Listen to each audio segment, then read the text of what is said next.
but it doesn't help just Trump. It helps the whole essence of establishment, because what we need to do right now is that we have to think a lot more critically and important.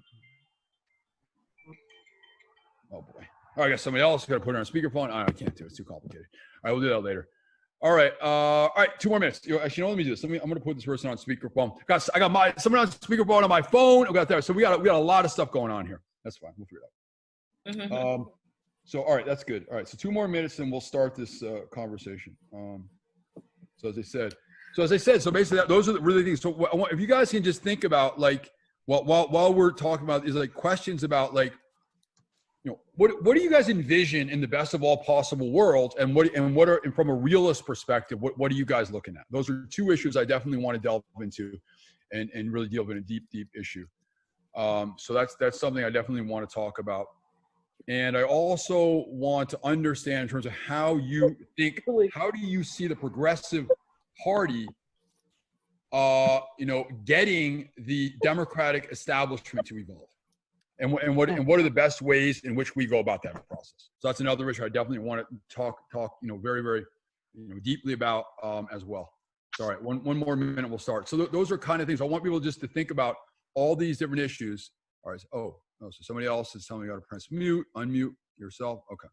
All right. Good. Okay. Good. All right. One more minute. We're okay. Wow. We're starting to get some. Okay. I think we're one more, and then I'm just going to start this process. All right. One more thing about speaker. If I put something on speakerphone, that's going to be too complicated as well. Show your pictures, everybody. Show your video.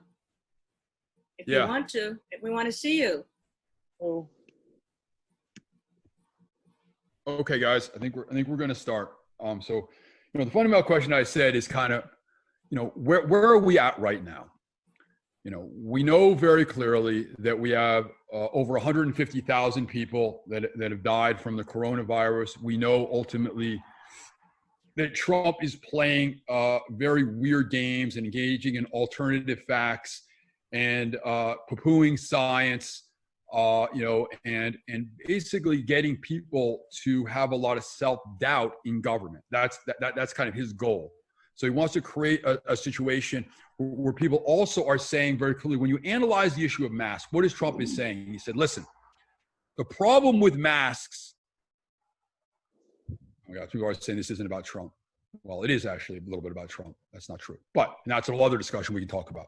The problem with masks, ultimately, from the Trump's perspective, and it is an important point, because we are dealing with the most consequential election that we've ever had. And the first, I want to start out with the fact that we can talk about this issue. It is absolutely imperative that we defeat Donald Trump. And I'll just start with this because we're talking about that. If we have another 4 years of Donald Trump, we will have the worst environmental disaster one can possibly have. We will have the likes in terms of immigration issues. You think we have bad issues now? It is going to go to the whole other level. In terms of the issue of civil rights, and we got problems now, it is going to go to a whole other level. Number 4, if you want to deal with the issue of police brutality and the militarism that's going on right now, it's going to go to a whole other level. But at a deeper, more profound level, we're going to lose the essence of what of democracy is. Yes, we do live in an oligarchy, but we do have an semblance of a rule of law. And what Trump is doing is trying to change that. And he's saying, you know what? Here's the problem what we have. We have a situation right now where, in fact, we have very serious voter fraud, which is completely and totally not true. We know ultimately that's not true. But Trump is using that to his advantage. He's also using the psychology, you're right? A lot of people feel like, well, that Joe Biden, he's incompetent. He can't function effectively. He's crazy. So why don't you, Bernie Sanders supporters, in other words, just go in and just vote for a Green Party or vote for this or attack the DNC, and then ultimately you come in. And then basically what we have ultimately is we have Trump in there for another 4 years. You have Bernard Sanders, who can't even get to a level within what's going on in terms of the Senate to be able to be effective in addressing the issue of really pushing the issue of Medicare for all, tuition-free public college universities, paid equity for women, paid family and medical leave, a $15 minimum wage, and dealing with income and wealth inequality. So I want to have that substantive discussion. I want people to ask the fundamental question, how they cannot say that Trump isn't a vitally important part of this whole equation. It's fine to ultimately say it's not about Trump. Well, then what is it about? What is it about? It's about democracy. And you have to understand that it's absolutely imperative that we defeat Donald Trump. There's no other option. We have Trump or we have Biden. We have somebody ultimately who is borderline a fascist, and another guy ultimately who's a Democratic establishment candidate.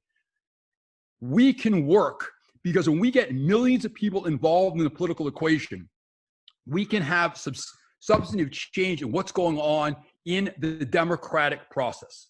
We know very clearly in terms of what's going on with Black Lives Matter, that we have estimates between 15 and 26 million people in 3 weeks who are able to stand up in terms of police brutality and other equality. We need to do this at the same level, and we can combine Black Lives Matter with actually Medicare for all. We can combine those two in a way that could be unprecedented. So at the present time, ultimately, we have about 1.3 million volunteers as a result of Bernard Sanders' campaign. But we have the ability to tap into about 28 million people. That means 26.7 million people have not been really, really engaged in the fight to demand change. So what I ask you, what I beg of you guys, is not focus on Donald Trump in a sense, in terms of the fact of once we get to that next level. First of all, we have to definitively defeat Donald Trump. But we can also talk about the fact of not focusing on Biden as well, and talking about the fact of how we bring people together.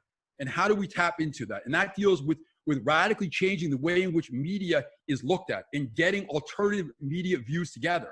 Right now, we have about 1 million people who watch CNN. That's not very good. We have the ability to tap in and get between 13 to 15 million people engaged on the things that we all believe in. So stop obsessing about MSNBC. Stop talking about CNN or CNBC or Fox News, and figure out how are we going to do this. And we can do this pretty easily because we can go in and we can stream in terms of Apple TV, in terms of Roku, all the other YouTube channels, all these different means. We have the ability to, in fact, reach out to these folks. We have a lot of very good people in alternative media, and if we can change the dynamic about what's going on, and we're going to change how MSNBC and CNN looks at this stuff, because when they see 13 to 15 million people talking about the issues that affect the lives of average everyday Americans, they're going to have to radically change the way they look at these things, because their ratings are going to go to shit. So it's so critically important to understand the dynamic and the power that we have. But we have to get that power and start obsessing about Biden in terms of that, without having somebody, because the other issue, which is critically important, we haven't even talked about, is the issue of the United States Senate.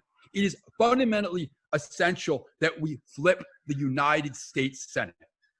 We need to basically do that, because if we can get the United States Senate, and then we have Joe Biden in addition to the House of Representatives, we have the real ability to get serious progressives involved in the political equation and talk about the real issues that face everyday people's lives that are not talking about.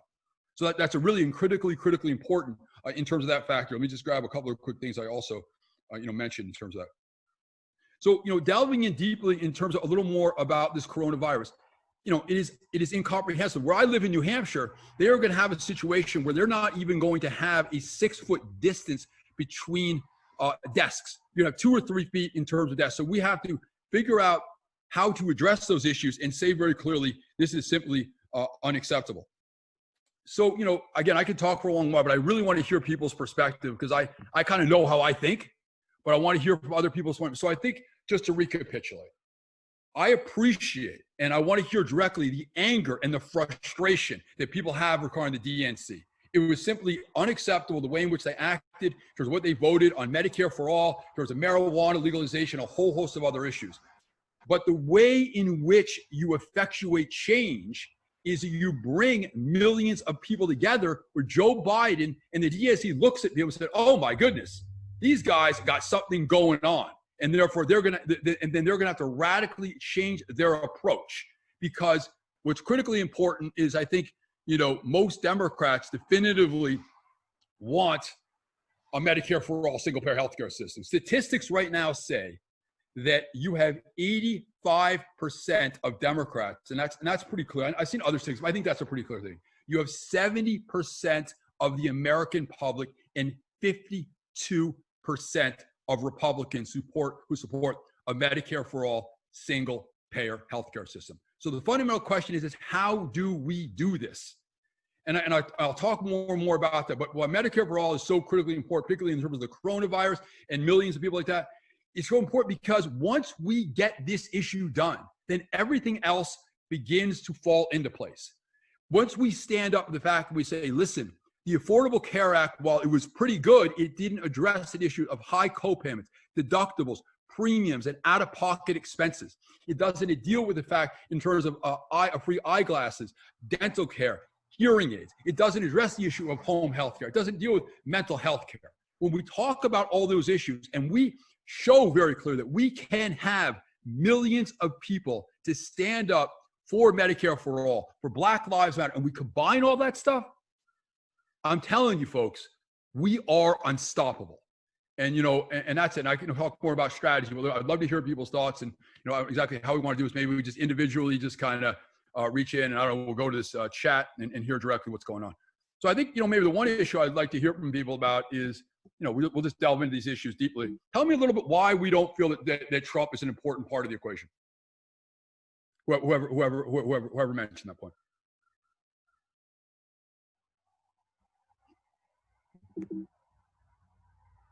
Sue raised her hand. I don't know if you want to unmute yourself. I guess from Catherine. Catherine. So I'd love to hear from you, Catherine, because I want to hear objectively what's going on. Because I always want to be educated as to what other people are saying and feeling. Who goes now? Me or Kathy? Let's go with Catherine. I'll just go with Catherine, and then we can go. Okay. I apologize, Sue. We get Catherine. No, it's okay. It's okay. Okay, great. So, Catherine, can you tell me or?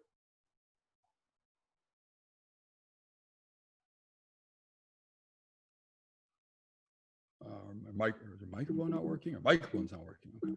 All right, Sue. Why don't you?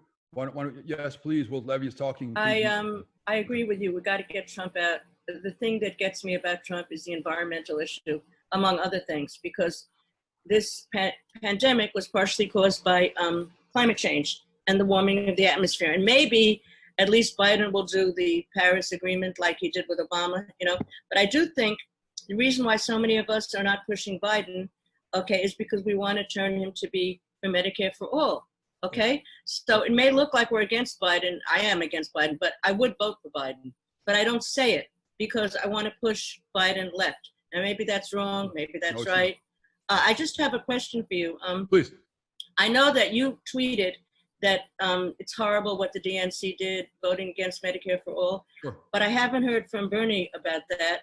I know he agrees with you. Do you know why he hasn't stated anything? I don't. I talked to Bernie for an hour and a half yesterday, but I haven't really articulated and communicated. But that's a great question. I'll definitely. I'm sure he will. I know it's hard for you to believe, guys, but we're two separate and distinct entities. So yeah. But I don't know. It's a good question. I'll definitely ask Bernie that question. I think that's an important question. I mean, I can say directly that Bernard Sanders, as you know, is one of the strongest people. He is the strongest guy on both the Senate as well as the House, as well as a presidential candidate who's supporting a Medicare for all single payer health care. So there's nobody who believes in this, at a deeper level. And he's appointing people. I would have to talk a little more in depth, but clearly he's made that very clear in terms of the fact that he has, while he has endorsed Joe Biden, he absolutely thinks it's imperative that we have a Medicare for all single payer health care system. So I can say that unequivocally. Right. And he appointed Jessica Ramos and somebody else to the committee. So that's showing where he's at, Thank you, Levi. Levi, yeah, sure, no problem. Levi. No worries. Okay, great. Let me just go through here and figure out what's going on here because I'm looking at. I have so many comments here to keep track of.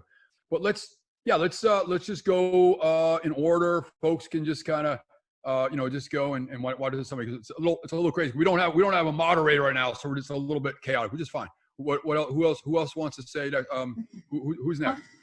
I'll jump in if that's okay. Sure. Hi, I'm Nita. I don't know who else on here is a delegate. It doesn't matter. I'm a delegate for Bernie. And we have been real involved in the Medicare for All issue and also definitely on the platform. And so one of the things that's happening, and it was actually the Nevada and California badasses that started this petition for delegates to sign. I'm sure many of you know about this, Levy knows about it, that it was before the platform meetings were finished, that we were pledging that unless Medicare for All, single payer, universal, was in the platform, that we would be voting no on the platform.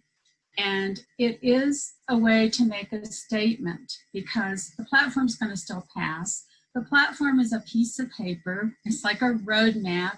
It has it's got some power, but nobody is beholden to it. And so as delegates, we really were furious that the DNC platform, I think it voted 36 to add that amendment and 140 some to not add that amendment, which was a no-brainer. And the reason that we were given was when we talked to someone in the campaign was, well, because Biden didn't support it. Well, our anger is it should be the other way around, that we, and as delegates, but just that we are supposedly representing people, should be guiding the candidate and not the candidate telling us. So there was a big upset. So we have over 700 people now, delegates, who are going to vote no on the platform.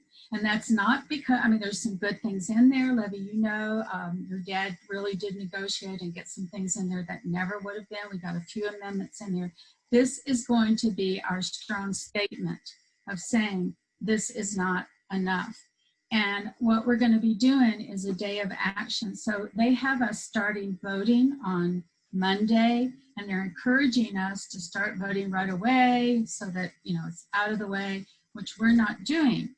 We're waiting until the 11th to vote, and it's going to be a day of action where it is going to be blasted all over the place. And Bernard has, because, as you know, he's been kind of saying, well, not that we have to acquiesce and act like a bunch of sheep, but, he gets blamed, right, if we're too big of badasses. But the good news has been almost silent on this. In other words, he hasn't come back and said, oh, please don't do this. So I don't know. I think his silence is like, yeah, he doesn't want to give, an endorsement to what we're doing. But my sense, he's like, yeah, go ahead and do it. So well, that's yeah. one thing. Right. Yeah, let me elaborate on that. That's a really great point. So I think, the way in which you do this stuff obviously is that you show your skills by in terms of how that's extraordinary in terms of 700 people who are demanding that stuff. And I think psychologically, to be honest with you, Bernard always talked about the movement being, this is not about Bernie Sanders, it's about each and every one of us. And what's happening right now is that people are coming together and understand that, because at the end of the day, people are always saying, oh my goodness, Bernie Sanders, where do we go from here? Well, frankly speaking, Bernie Sanders is just one person. He's an important piece, but people also have to understand intellectually and emotionally how they go about this stuff. Because when we learn in life, whatever, that you don't learn by memorizing, you learn by understanding things and going about certain formulas in terms of how you understand. You don't memorize. So the point is basically what Nina was saying is so critically important. I can tell you very clearly that Bernard Sanders believes wholeheartedly in Medicare for all. He's articulated that he has strong disagreements with Joe Biden. That's public. That's very obvious. And the fact is that you can show and bring more people in the political equation, say it's unacceptable that we don't have a Medicare for all single payer healthcare system.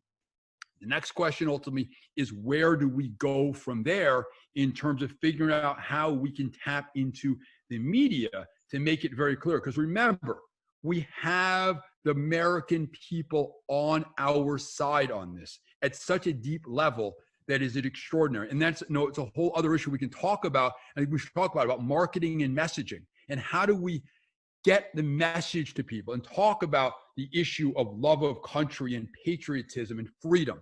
When I talked about Democrats and Republicans alike, they like that message. And the very simple thing is this, is if you've been at your job for 26 or 28 years and you decide you want to leave to start something else, you want to start a small business or whatever, You can't because of the fact that you're terrified you're not going to have any health insurance. So what happens is that's the essence of freedom, having the freedom to be able to leave your job and then having health insurance. That's the essence of freedom. That's kind of what even people who are Republicans, Democrats agree. We should have the freedom to leave our job and then have a sense of security when we go to that next job. So that's a real way for us to bring people together, not just Democrats or progressives, but also Republicans together. Remember, over half of Republicans support a Medicare for all single-payer health care. We don't know that because all we think about is the Mitch McConnells of the world as well as Donald Trump. But there's a lot of folks who are Republicans who are small business owners who would love to be able to provide free health care. We know ultimately that in terms of large, even multi-corporations or whatever, that in fact a lot of CEOs want a Medicare for all single-payer health care because it's cost effective. We also know ultimately under a Medicare for all single-payer healthcare system that basically it's important in terms of health, because even if you're a wealthy person, you don't really care about other people's health. What you care about, you want to make sure that if you go and get if you get that sandwich somewhere place, to make sure that somebody else ultimately has been able to get the necessary health care so that you don't get sick. So there's this vicious cycle. And there's also an issue in terms of the fact that wealthy people also want to do good. They want to feel good. I mean, psychologically, we know ultimately that both physically as well as emotionally and psychologically that you actually feel better about yourself when you actually help people. So there's all these different dynamics I can talk about in depth. But what folks are doing in the delegate is extraordinary. Having 700 people say enough is enough and it's not acceptable, I think it's extraordinary. And we can use all that stuff as I was saying, Anita, in terms of the fact of also bringing together Black Lives Matter with that issue. Because when I talk to folks, and I've talked to some of the top people in terms of Black Lives Matter, one of the issues for there basically is the fact that they want to do it because unfortunately, we know very clearly in terms of the coronavirus that African Americans are disproportionately affected compared to other folks, coupled with the fact in terms of diabetes, heart disease, all these other issues, that in fact it works really nicely to bring all these issues together. If I may, please. You mentioned like a huge thing with the messaging and marketing, and so far the Democrats or the Democratic Party and the progressives within the Democratic Party are just absolutely still using dinosaur tactics for messaging and marketing. It's a huge problem. It doesn't matter, like it's not counted in viewership anymore. It's counted in clicks and it's counted in page views now. The Democratic Party, even its members, when they are trying to have reach through social media and the like, are still trying to present it in the same way that they would have on CNN. It just does not work anymore. Another huge portion of the problem, I think, is that nobody knows who to reach out to or how within the Democratic Party in order to get their ideas out there or what they need to do to run. There's a lot of progressives out there who would love to run for office, but it's a daunting task because what they're up against with the DNC is absolutely horrific. Some things are being replaced right now, like MPG Van is just recently, not even recently, it's been replaced by Hello Voter and can be displaced by Hello Voter, which is a free app that anybody can download to their cell phone. And we need infrastructure like that that's available to the people who want to vote in a specific way or get their message out there. The ability to build networks for things like Facebook or TikTok or Twitter or what have you is absolutely essential, and it needs to be at everybody's fingertips rather than focusing on messaging like Donald Trump is awful. That's a given. We all know Donald Trump is awful. Beating Donald Trump is essential. We know that. The messaging has to be, here's our plans and here's how we can achieve it, and distribute it through those mechanisms, if that kind of makes sense. No, it makes total sense, Josh. I'd love for you if you willing to elaborate and put in that stuff that in terms of what we have right now in terms of on the notes or whatever we're doing. That'd be great, because I agree with you wholeheartedly. You're completely correct in that whole entire assessment. And as you said, we have the ability. We haven't tapped into 26.7 million people. We got to excite them and get them engaged. And I'm going to say something which is radical, which is not radical. any single person who runs for political office needs to support a Medicare for all single payer healthcare. And if they don't, they should not be running. Simply put, I'm going to say that very, very clearly, unequivocal. No debate, no issue. If you do not support Medicare for all single payer healthcare system, we should not vote for you. No debate. That's it. I said it. That needs to happen. And politicians need to have the courage to say that, and they need to say it loud and clear. And that's that's my feeling. So John, I would love it if you can put on the screen whatever that app. That's a wonderful thing, and the more and more. And I want to bring people together on this issue. Yeah, I would love, John, great point. And I want to bring more people together, and I want to have separate calls about Medicare for all and marketing messaging and a lot of other stuff. So that's a great point. If it helps, right now we're working on I'm the campaign manager for DNC or campaign manager for Sam Ronan for the DNC chair. Hopefully we don't need the vote because Trump didn't win. But if it does come down to a vote, that's a large portion of what we're doing is replacing all those infrastructures. If you want a full plan on how to reach people through social media, we have it drawn up. I'd be happy to maybe send it to you. That'd be fantastic. That'd be fantastic. Yeah, I'll put my email address right here right now. Just sure. I'll copy it here. All right, so that sounds good. That's great. That's fantastic. Yes, I'd love that. It'd be great to do that. I'm excited. All right. Did you get it? I did. All right, beautiful. All right, good guys. Sorry, I apologize here. It's a little hectic here because I'm normally not doing anything. So let me just go through in terms of people who I'm going through people who have not spoken. So let's go back here that we have Sonia. Hi, everybody. Thanks for being here on a Sunday, first of all. I want to backtrack a little bit to where you started talking. First of all, you were mentioning mainstream media, super important. Honest to God, I don't think we're ever going to get mainstream media. I think we need to create our own media. I educate people as much as I can to go to sources that sort of align with your values when you're looking for media sources. I just think as long as MSNBC and CNN, as long as they're taking money from the places they're taking money from, I really don't know that we're ever going to break through there. I think that's I actually just want to interject there really quickly, not to like interrupt your point, but okay. There is something in the works that I can't say much about. Okay. That is good news on that front, but you Okay. you heard nothing from me. Okay. That makes me mysteriously hopeful. Thank you, Carly. Oh, and by the way, I guess I didn't say my name is Sonia Bykowski. Somebody asked that in the chat box. Yeah, that'd be great. Yeah, people could like mention their name. That'd be great. I know, Sonia. Okay. Great, thank you. Yeah, no problem.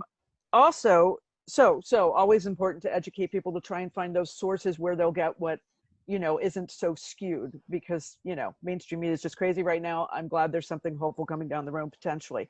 The other thing I wanted to hit on is when you're talking about the Democratic Party. So here's the thing.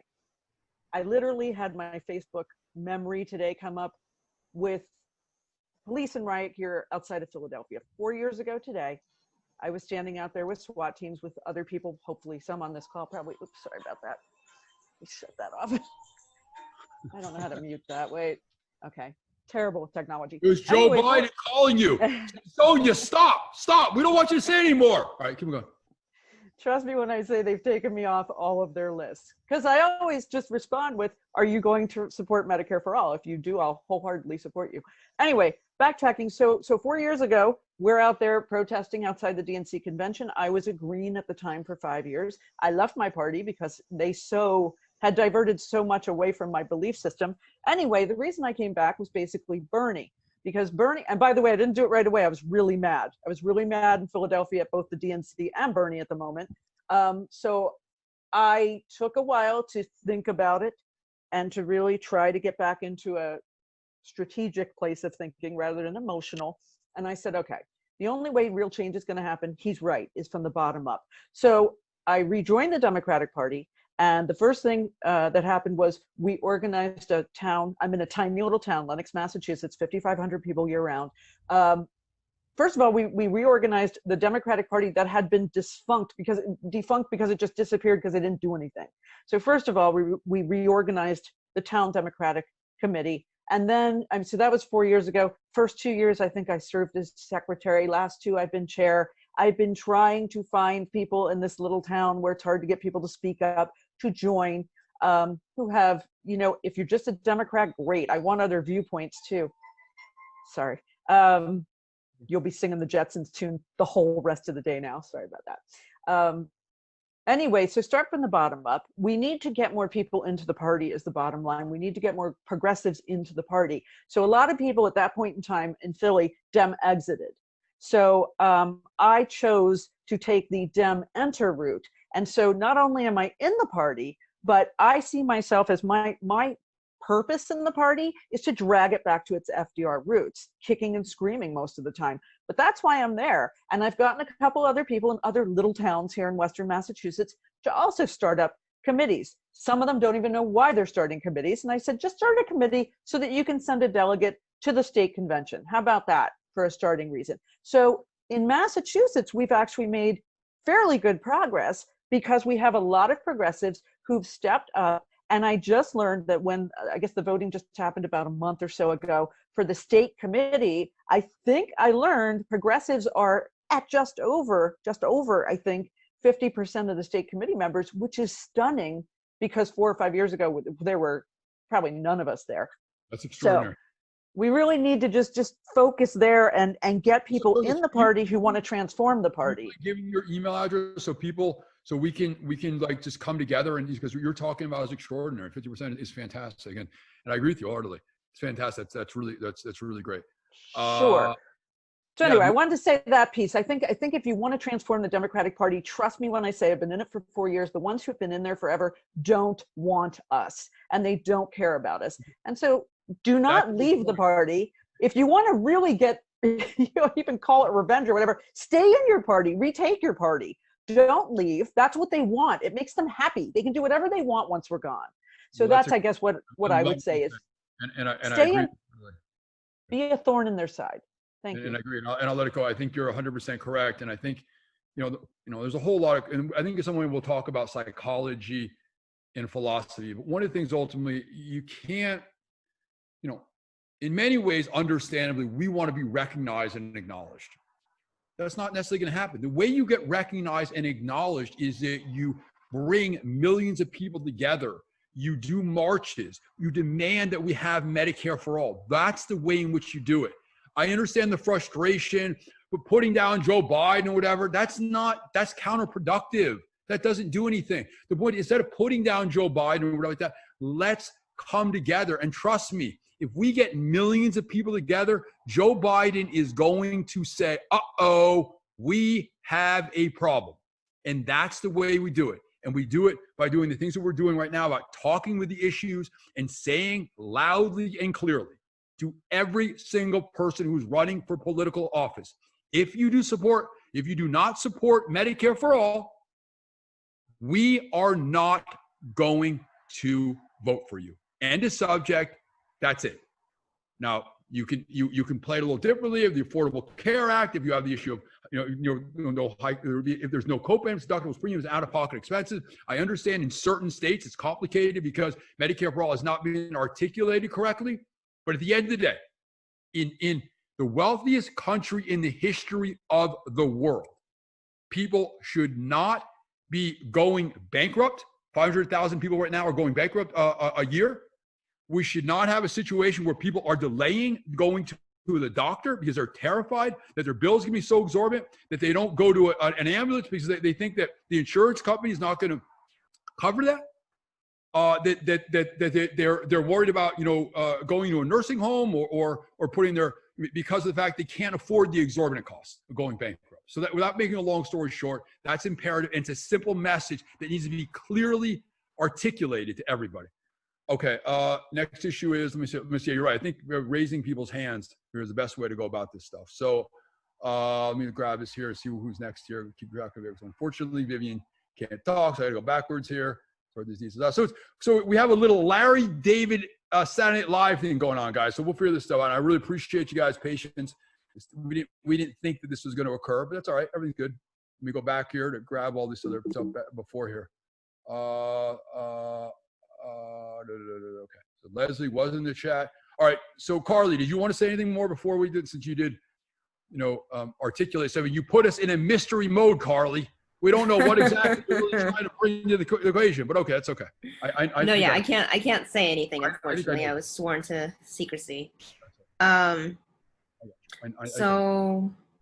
I want to thank Sonia, actually. That story is fucking amazing. Pardon my French. Like, yeah, please. No I problem. mean, as someone from Philly, like, that went to everything that was going on in Philly, like, I remember that whole thing like night and day by Cole Porter, because I'm an oldie. But like, what I wanted to say was actually in response to something that you said, Levy, initially about kind of reasons why people don't like Biden and people like don't like want to vote third party. I mean, I'm not voting third party, but like I can understand why people want to vote third party because they see Trump as like not necessarily, as more like a symptom to a larger problem. And really that larger problem is totally inaction at the hyper local level, because that's where things really need to change. And I mean, we're seeing it now with a number of like things, but I even don't think people really fully understand like what I like to see at local levels is people like working, progressives like working. Like an example is a mayor in my area in Upper Darby is hiring people to like do something within the environment. I like to see progressives be employed in those positions or apply for those positions and do something in the way of the community.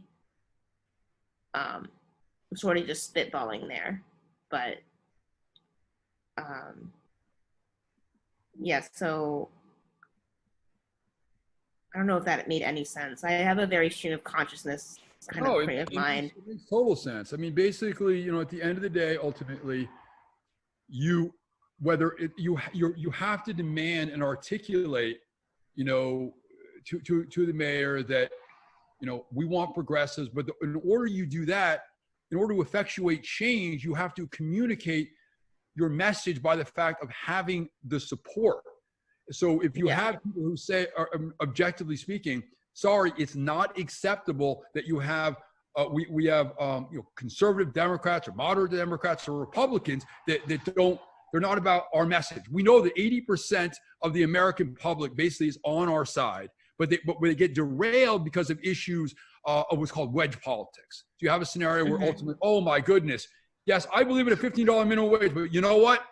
Because you're quote, in your abortion, or also you're taking away my guns, that it defeats the purpose. So what happens is that people vote against their own self-interest because of anxiety and a whole host of other, we can talk about all those issues. But at the end of the day, basically, I agree with you wholeheartedly. It is imperative that we have mayors or whatever like that, as well as other folks say, demanding, and you demand them that in fact that we are entitled to have the people that we want, and that's what's called democracy. And you make it very clear, and you say very clear to the mayor, whoever it is, hey, listen, if you don't support us, we're not going to vote for you again. And you have the courage to say, demand it. You know what? It is not acceptable in the wealthiest country in the history of the world that anybody should not have health care. This is just such a basic human right. It's so obvious, and it has to happen. Yeah.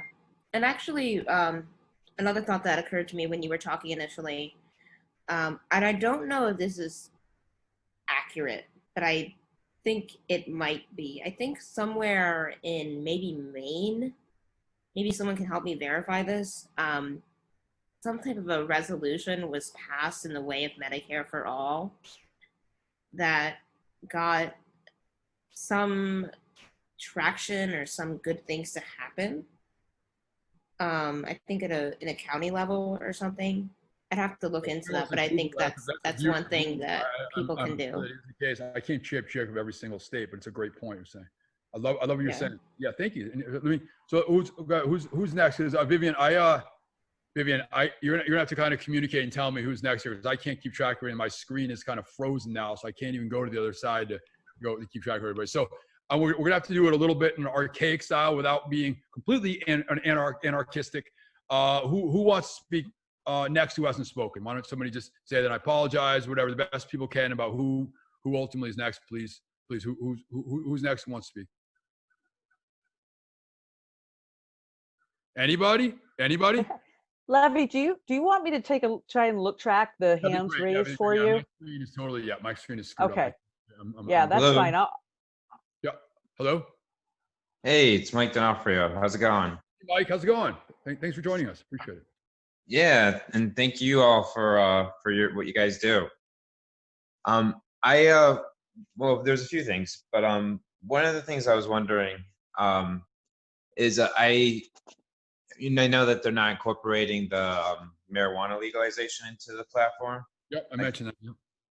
Now, is there any way that well, I know like a lot of the industry people say that that's one of the reasons why they're going to vote for Trump, because they feel like they have a better chance at that. I know that that's something that's probably not changeable in a lot of ways at this very moment. But is the idea of maybe switching it to medical marijuana in all 50 states? Because there's still 17 that aren't. And, once they open up the medical marijuana, usually legalization follows shortly. So that might be another route to get to it. I don't know if somebody who's currently a delegate wants to respond to that. I haven't really been speaking with a ton of delegates, only a few. So if anyone wants to, has any thoughts on that, feel free. I think that would help with the opium crisis and with coronavirus, and not to mention the economy significantly.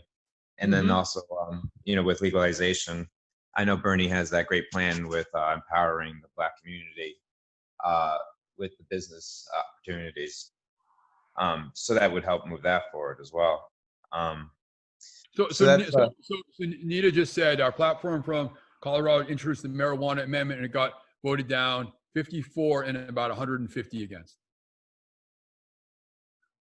Yeah, it's unfortunate. That's a whole other interesting about marketing and messaging, and everything is complicated, and everything has to be rethought about and figuring out what's going on there, because we know the insanity about that vote, and we also understand basically we have a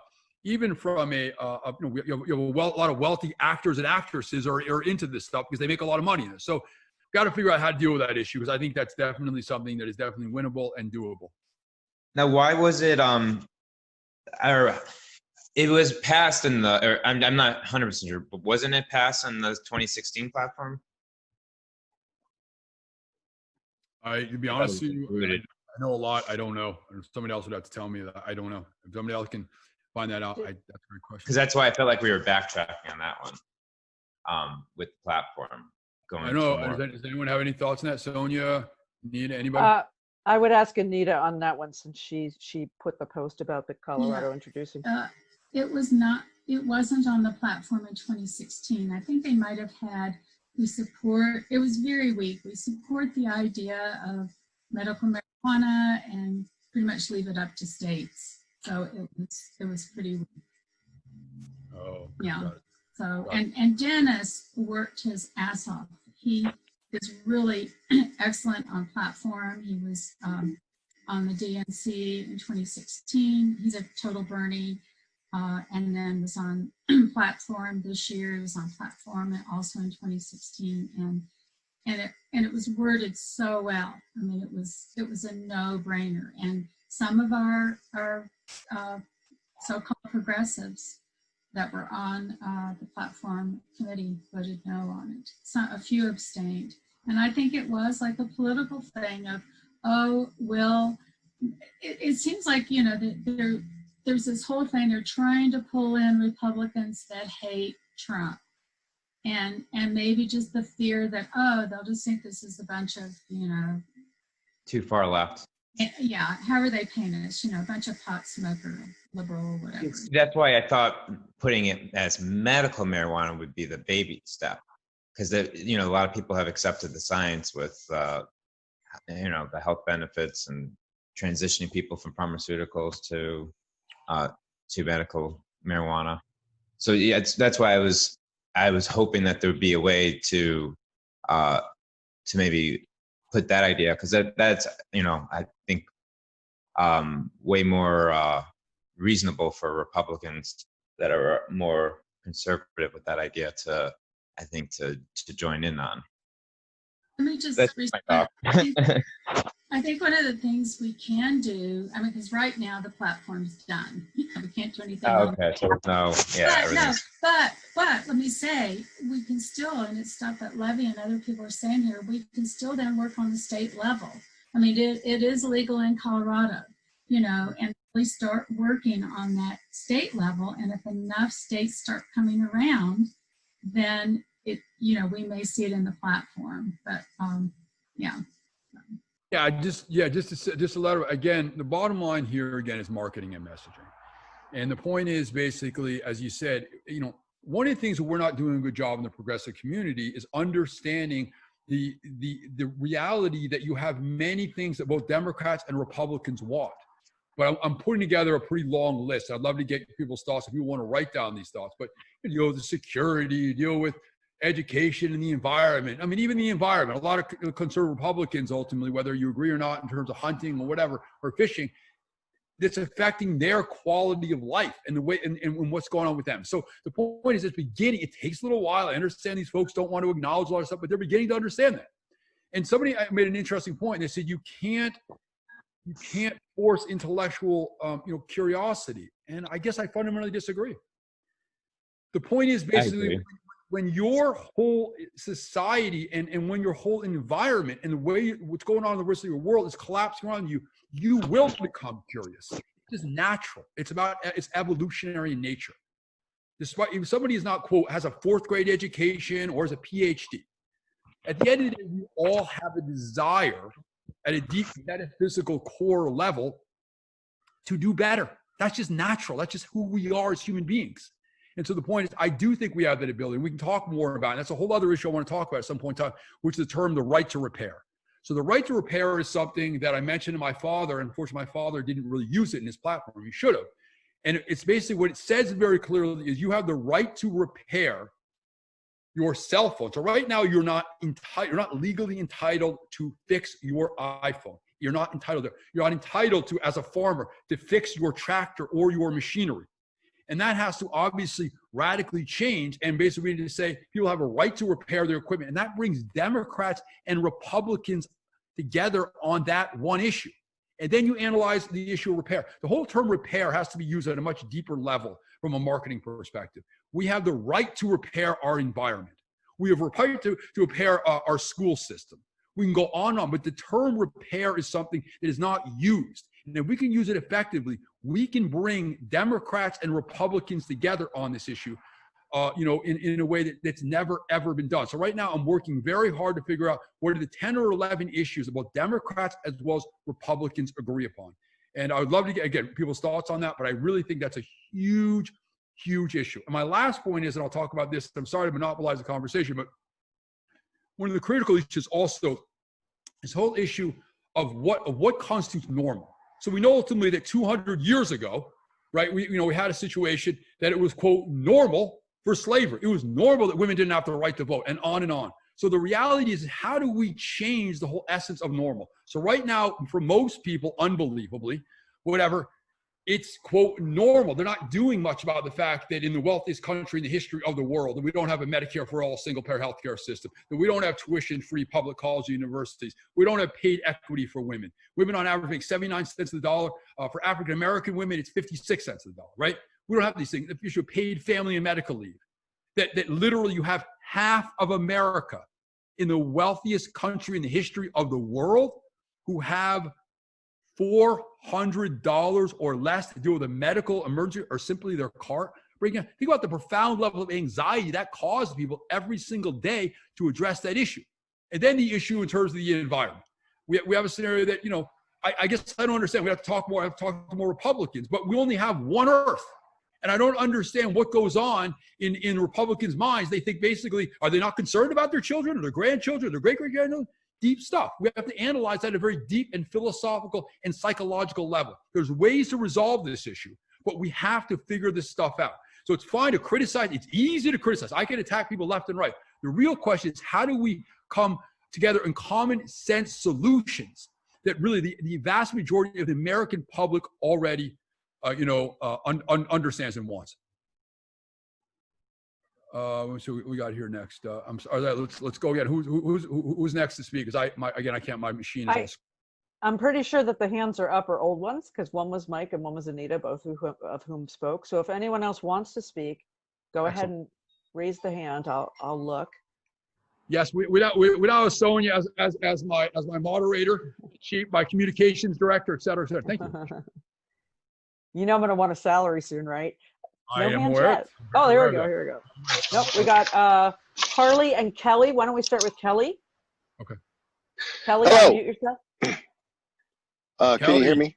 Yes, Yep. absolutely. Thank you. Hey, thank you for inviting me to this, Levi, and I thank the group for participating. I wanted to just provide a framework for thinking about the goals that we have that can lead to the activities furthering the progressive agenda. And one framework is to think short-term, long-term. So obviously, we've got between now and November 3rd, to do what we can to flip the Senate and have the House, the Senate, and the presidency all controlled by the Democratic Party. So that's short-term. Very, very important. I agree with what everyone said. One of my specialties, just as a thinker over the past few decades, is to do my best to be a bit of a revolutionary in the cognitive sense. So looking at Galileo and the solar system, looking at Robert Koch and the germ theory. There have been Noam Chomsky and the cognitive revolution.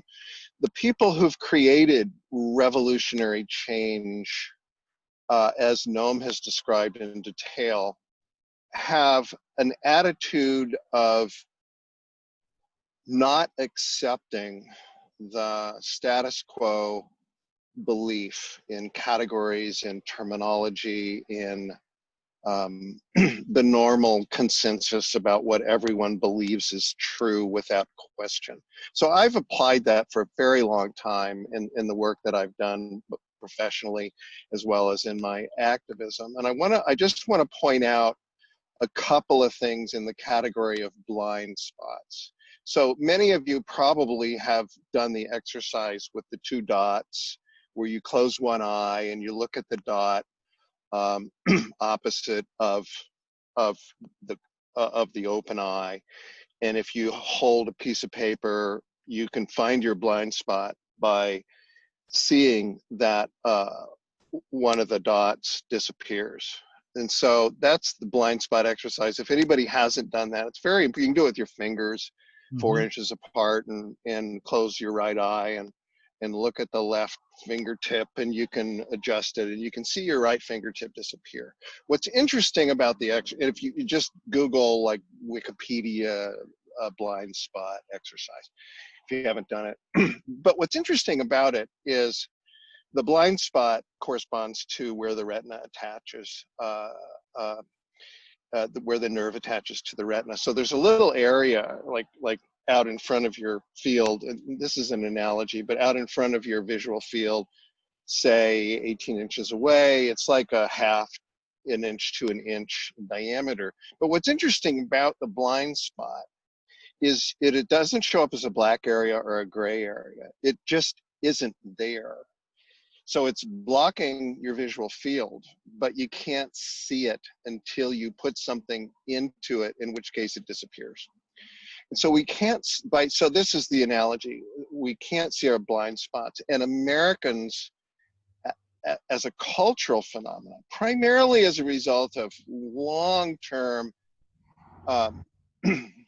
propaganda-based indoctrination, is we have blind spots, enormously important blind spots. And anybody who's traveled and gotten involved in politics in Europe or Australia or New Zealand or other countries will see, then you see how their politics works, and you can begin to recognize our own blind spots in contrast, kind of in cultural contrast. So what I want to do is I want to point out a blind spot that Americans have, including American progressives, that can inform very important new policy goals.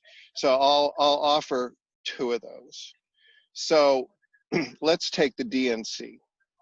And I'm not going to ask for a show of hands, but I have read the DNC charter and bylaws very, very carefully, because the blind spot Americans have is blind to formal organizational charters, constitutions, bylaws, and understanding the importance of examining them and changing them. So I'll talk about the DNC charter and bylaws. So I've read them in details, and I compared the leadership selection criteria in the DNC charter and bylaws to that of the Labour Party in the UK. I looked up and I found that the reason Jeremy Corbyn became the leader of the Labour Party is because the Labour Party changed the process by which the leader of the party was chosen from an internal committee process of election to a national referendum election within Labour Party members who paid their dues. Because of that, when Corbyn ran and surprisingly won the leadership of the Labour Party grew, I don't know the exact numbers, I know it ended up over 500,000, the largest collection of registered party members in all of Europe. And and then he was able to lead the party, for better or for worse, however it turned out as a different issue. He electrified the progressives in the UK, and that was only because they changed a paragraph in the bylaws of the Labour Party. So then I looked at, okay, is anybody thinking about that? I read the autopsy report by Norman Solomon, a very good progressive who I've corresponded with for many years. And he and some other people wrote an autopsy of the Democratic Party after the 2016 fiasco, where the Democratic Party defeated Sanders and nominated the weakest, most unpopular politician in the country, Hillary Clinton. And the autopsy didn't mention, according to my blind spot theory, the fact that the selection of the party leader ended up being Tom Perez because registered Democrats across the country were not empowered to vote. So the party has not been democratized. So then when I looked at the Reform Commission, you'll remember that there were a number of changes in the DNC based on a committee.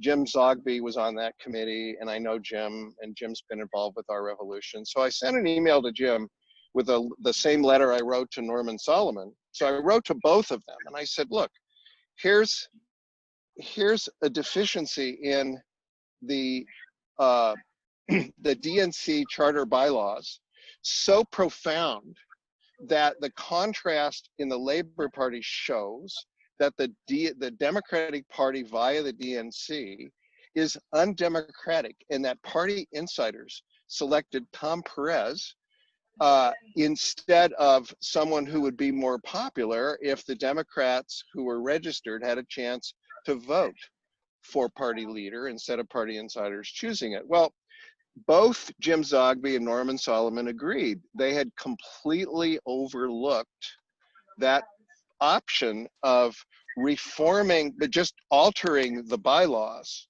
so that registered Democrats across the country can choose the leader of our party. And I believe if that were to happen, if we were to campaign for that as a change within the party in the long term, after this election is over, no matter who wins, if we want to grow the party and empower Democrats to have a party which is actually democratic, we need to read those bylaws, the charter bylaws, and we need to read the section about the selection of the leader of our party, and we need to change it as Labor did, so that we can democratize the Democratic Party instead of resting on the ridiculous absurdity that the Democratic Party is, by structure in its charter and bylaws, undemocratic in how we choose our leader. So that's one. Now, let me say one And thing. that's Kelly, that's so you just indicated the fact that People for Democratic Party Reform is doing this. You might want to take a look at pdpf.org and take a look at that. So that's a great suggestion.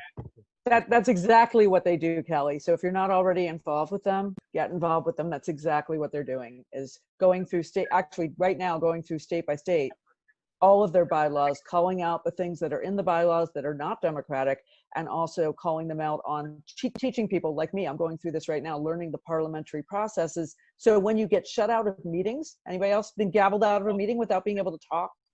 I'm trying to learn the parliamentary process that they use to shut you up before you even get to open your mouth. So that was a great segue I had to throw in. Thank you. Yes. What were you saying, Kelly? What's your second one? Sorry. Is there the same effort at the national level to alter the official DNC charter and bylaws? Yes. Yes. I'm sorry, who's talking? Yeah. Actually, Kelly, I'm going to someone else get the whole second. Yeah, keep it going. Okay. I know that the PDPF just tried introducing a resolution that basically would have held the DNC accountable to not only their own bylaws and also better representation across the country. Because right now, if you look, I actually just learned in Massachusetts, I have, I don't know, 8 or 9 delegates to the national committee. And I learned that Washington and Oregon, one of those states has 1, another one has 0. So basically it seems very heavy on the Northeast. So another resolution, part of a resolution, People for Democratic Party Reform, I'm terrible with acronyms, put in there was to try to have representation evenly across the country.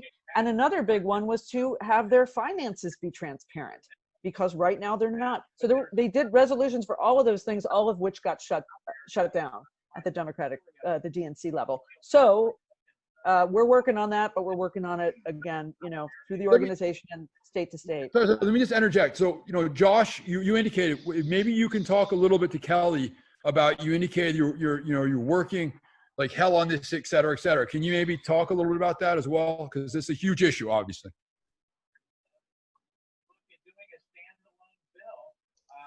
Yeah, sorry, I had to unmute there.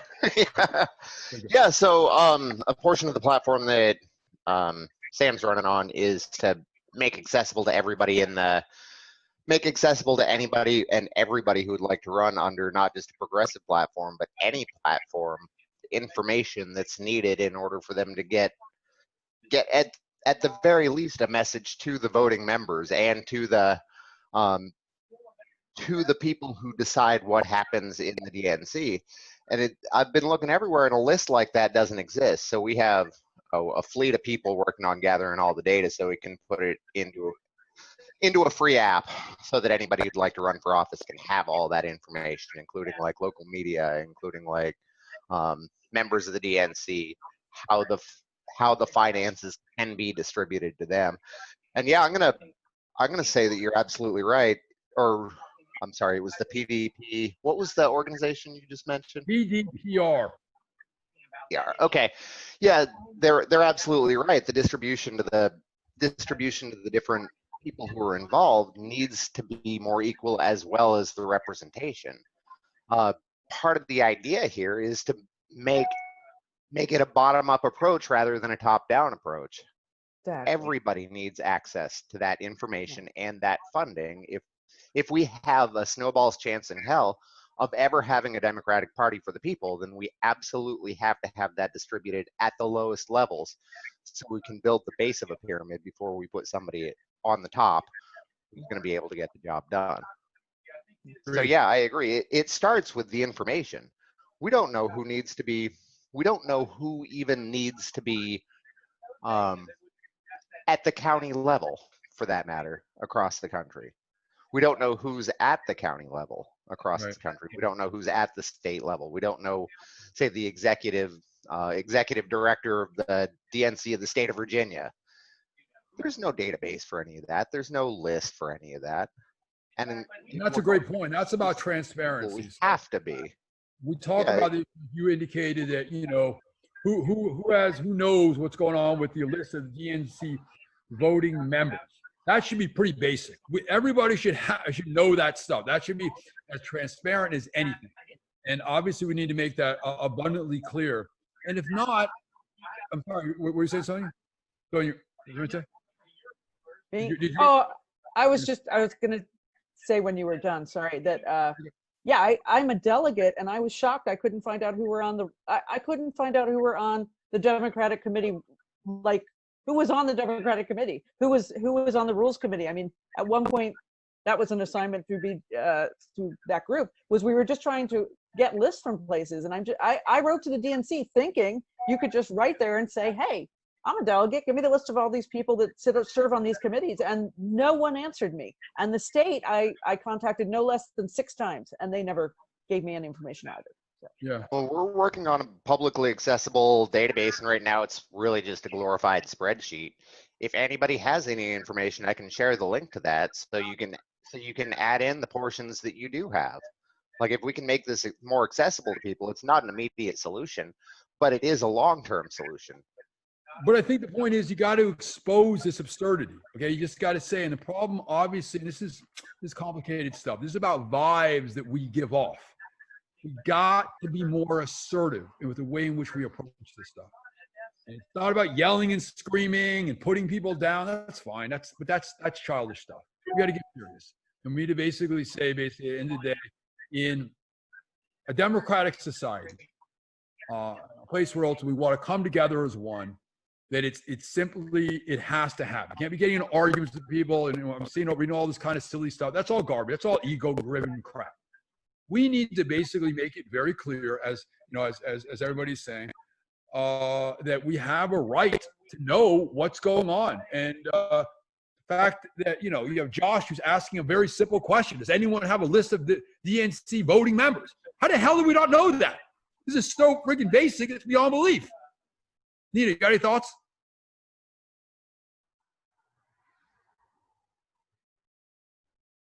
Nina, you're on mute. You're on mute. Yeah, there is, I'll have to find the link and post it, but there is a link where you can now see every single one of the people on the platform committee and on the rules committee voted. So that's maybe one thing that you're asking for. And then the second thing you're asking for, who are the DNC members? Because some are elected, like we elected 3 from Colorado, which luckily are all Bernie people. And then remember that the chair has the authority and appoints, I don't know, 12, 15. So I can look for, I don't know, it sounds like there's 2 things. One, are people wanting the names of who are on the platform and the rules and how they voted? Is that, no? I mean, I think it's a great point, because the bottom line, Mike is saying, number one, is people have a right to know what's going on. So if somebody doesn't support Medicare for all, they don't support marijuana league, let's have that discussion. Let's ask that question and let's expose them. Yeah. No, we cannot have a covert situation. I talked to a guy who ultimately is part of the Joe Biden team, whatever. He didn't support Medicare for all, whatever that, but he's a good friend of mine, but he was like, oh my goodness, he didn't want to be tough shit. People have a right to know. And then we're going to say that's not acceptable in the wealthiest country in the history of the world, when you have millions of people ultimately who have no health insurance. You have 150,000 people who've died as a result of the coronavirus. It's not acceptable. And I don't care whether you get your feelings hurt. Enough is enough. It's better to get your feelings hurt than people basically getting their lives hurt or their lives, or people dying. End of subject. So you make a really, really great point about this. I know, Kelly, you wanted to say the second thing. What was the second one you want to make, Kelly? Two things. One, I propose that we work towards changing the DNC bylaws so that tens of millions of registered Democrats vote nationally in a referendum of Democrats to choose the party leader. So I'd like to know what people think, whether or not that's a good idea to pursue. And the second thing is, the second blind spot for the long term is crucial, is an examination of the Constitution itself. It was written and designed to block the popular will. Modern constitutions, in contrast, let's say New Zealand's, who was radically changed in the 1990s, are designed to express and implement the popular will. The elephant in the room blind spot is the Constitution is full of undemocratic, anti-democratic features, starting with Articles 1 through 4. And people haven't examined it, people don't know it.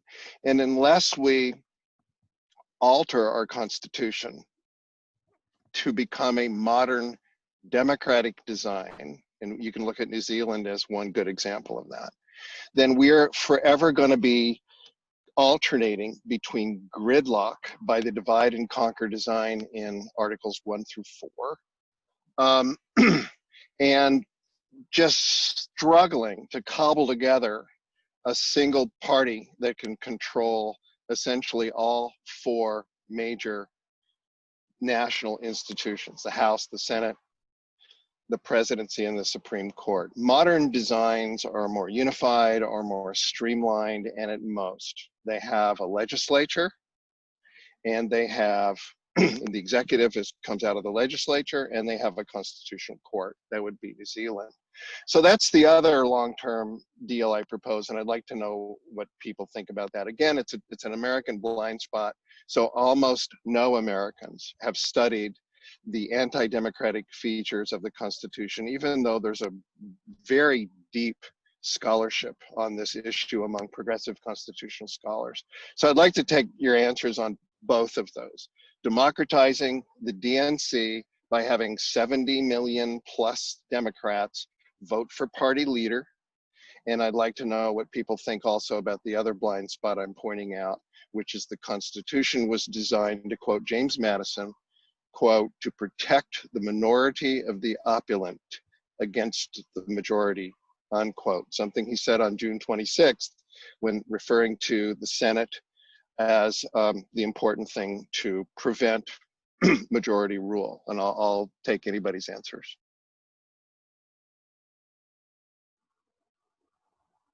Well, I don't know about an answer, but I had a question, because I'm actually not sure how exactly the DNC chair gets their seat. How many of those people, like the American people, don't get to vote for that? So I guess members of the DNC, can you just tell me that process of who in the DNC really does that? Because I get the feeling they're actually appointed and not really elected, but you tell me. Yes, so the members of the DNC who are allowed to vote are, it changes from state to state how those state committees determine who their voting members are, and there's a total of 427 of them. In the case where a Democratic president is in charge, or a Democratic president has been elected, they just appoint the leader. If Biden wins in I'm sorry, I almost said 2016. This is a different year. Wins in 2020, then in 2021 he will appoint a party leader. And so the DNC voting members, the 427 of them, would actually vote on who the DNC chair would be. But the 427, there's no outline within the Democratic Party about how to choose those, only how many from each state can be chosen. Okay, well, it still goes back to the fact that it's somebody coming up through the state levels that gets to, so basically it still boils down to the peons at the low level. The members of the Democratic Party really have no say. And as I touched on before, if you're not involved at all with the Democratic Party, you have no say. If you're not going to meetings, or if you're not going to conventions and things, your voice is absolutely never heard.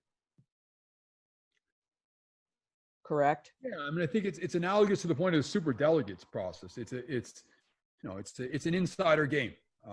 Their goal, they do not want the American public to be picking people ultimately that are into income and wealth inequality issues, or issues Medicare for all. We know that very clearly. We know who Tom Perez is. I don't think Tom would even disagree. Tom say, listen, I mean, you can try to play the game, but Tom is somebody who was an insider. He was a big time Obama guy, and we know that very clearly. And that's just who he is. So it doesn't take a genius, in terms of knowing that's what Tom's about. The problem, unfortunately, as you said, is that there's a lack of transparency. And the fact that you even have to ask that question is extremely disconcerting, because you have a right to know that, particularly you're a delegate, but anyone has a right to know that. And so the fact is that people they can't even, that we have to go through this whole crazy process to get basic information that should be readily available and make it the most democratic process it possibly can be is ludicrous. But by the same token, I kind of blame ourselves. I blame ourselves that we're not doing a good enough job of pushing this envelope and exposing the DNC for what they are. Remember, we have a total of 26.7 million people that we have not done a good enough job about activating. Got 1.3 million people as a result of Bernie Sanders and the volunteers. Phenomenal. That's fantastic. But we're missing on 26.7 million people. And when Kelly talks about, what's going on in New Zealand, their constitution, most people can't even tell you what the Third Amendment is, or the Sixth Amendment, or the Seventh Amendment. No, people don't even know their constitution, much less the constitution, what's going on in other countries. That's a whole other interesting issue. There's a lack of education, and there's what goes on in our school system and all. So, you make a really, really valid point. So I think, Kelly, everything you're saying is completely legitimate. It's makes logical sense. I don't think anyone is. Is there anything that Kelly said seemed pretty crazy or irrational or quote radical? Anybody? No? Everybody thinks it's pretty normal? Sounds pretty normal to me too. All right. Who else do we have going on here? Let me grab this thing here, guys. Because I really, if I can, I know even people are nervous like that and they can turn their. Let's have more people talking, because I love this discussion. But let's delve into some deeper issues. Now we want to talk directly about what in terms of what do we hope to achieve, in terms of, so we got a situation we're going to have, I don't know, obviously we're going to have over 700 800 people who are going to say loudly and clearly in terms of the process that we support a Medicare for all single payer through. But what are the next steps after that? And I would love to get people's thoughts in there. What are we thinking about, Nita or other people, ultimately, or Sonia, or anybody else can chime in, but I'm interested in kind of people's who are delegates. Then we talk more about what are people hoping to do after this.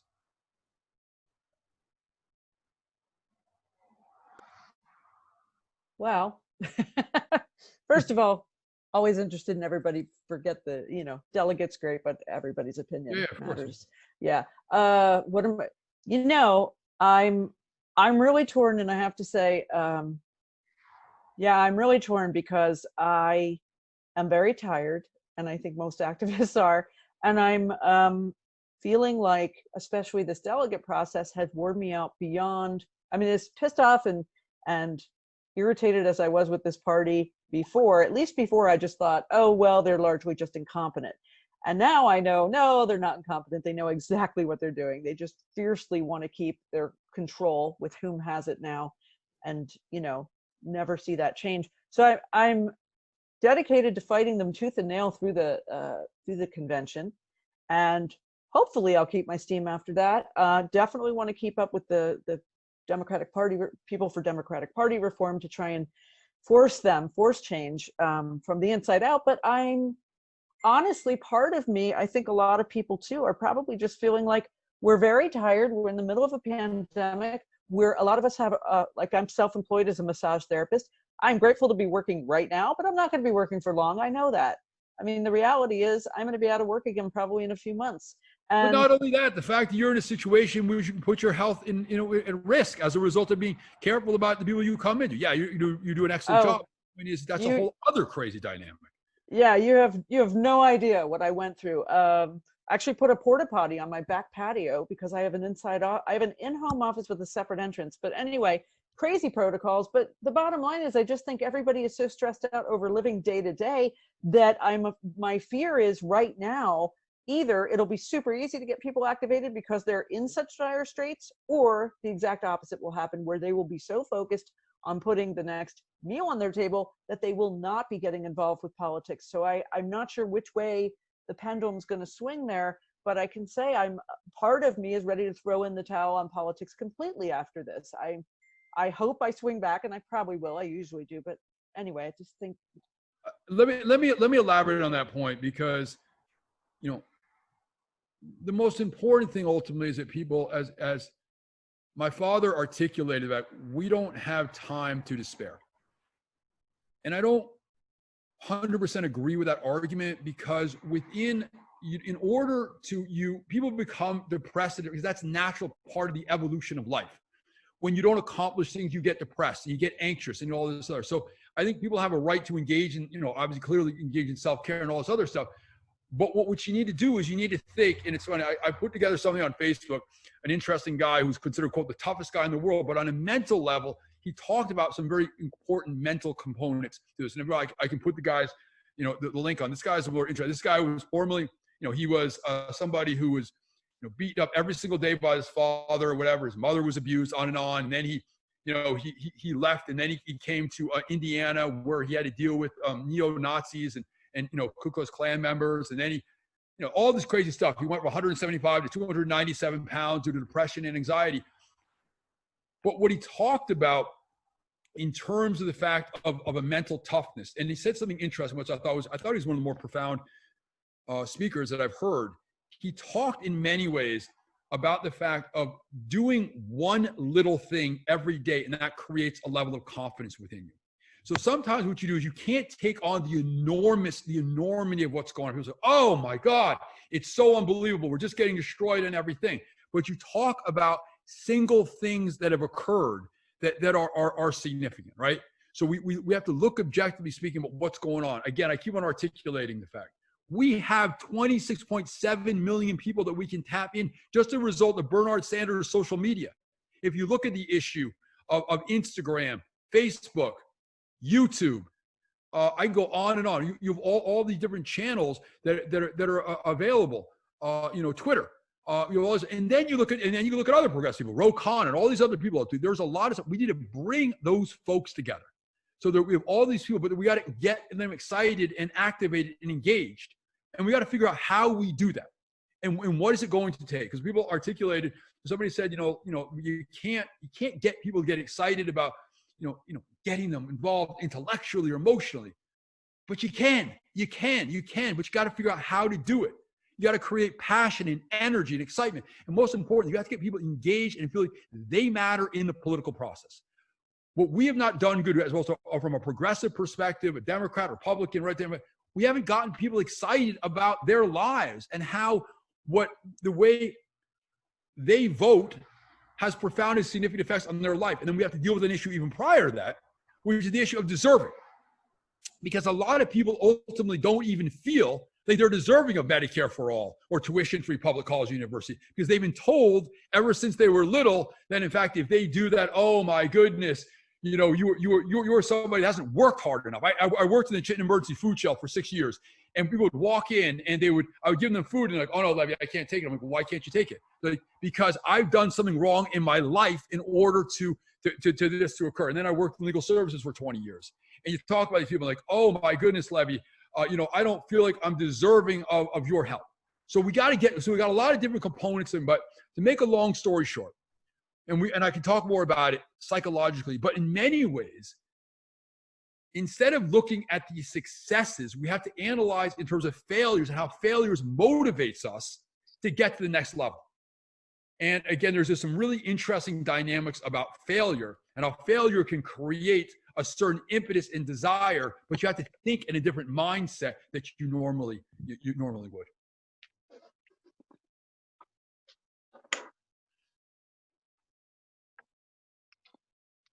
So Nita, you got any thoughts on this?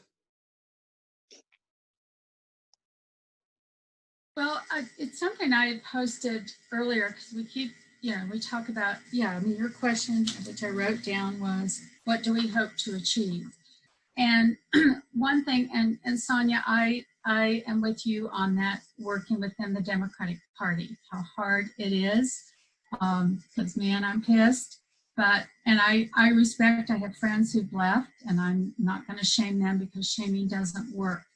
And one of the things that I know that every state has a different, rules and how things work, but I'm assuming most states have a similar thing. We have what are called initiatives, and it's very much like caucuses at, in our Congress, where we have the Black Caucus, the LGBT, what are that we have.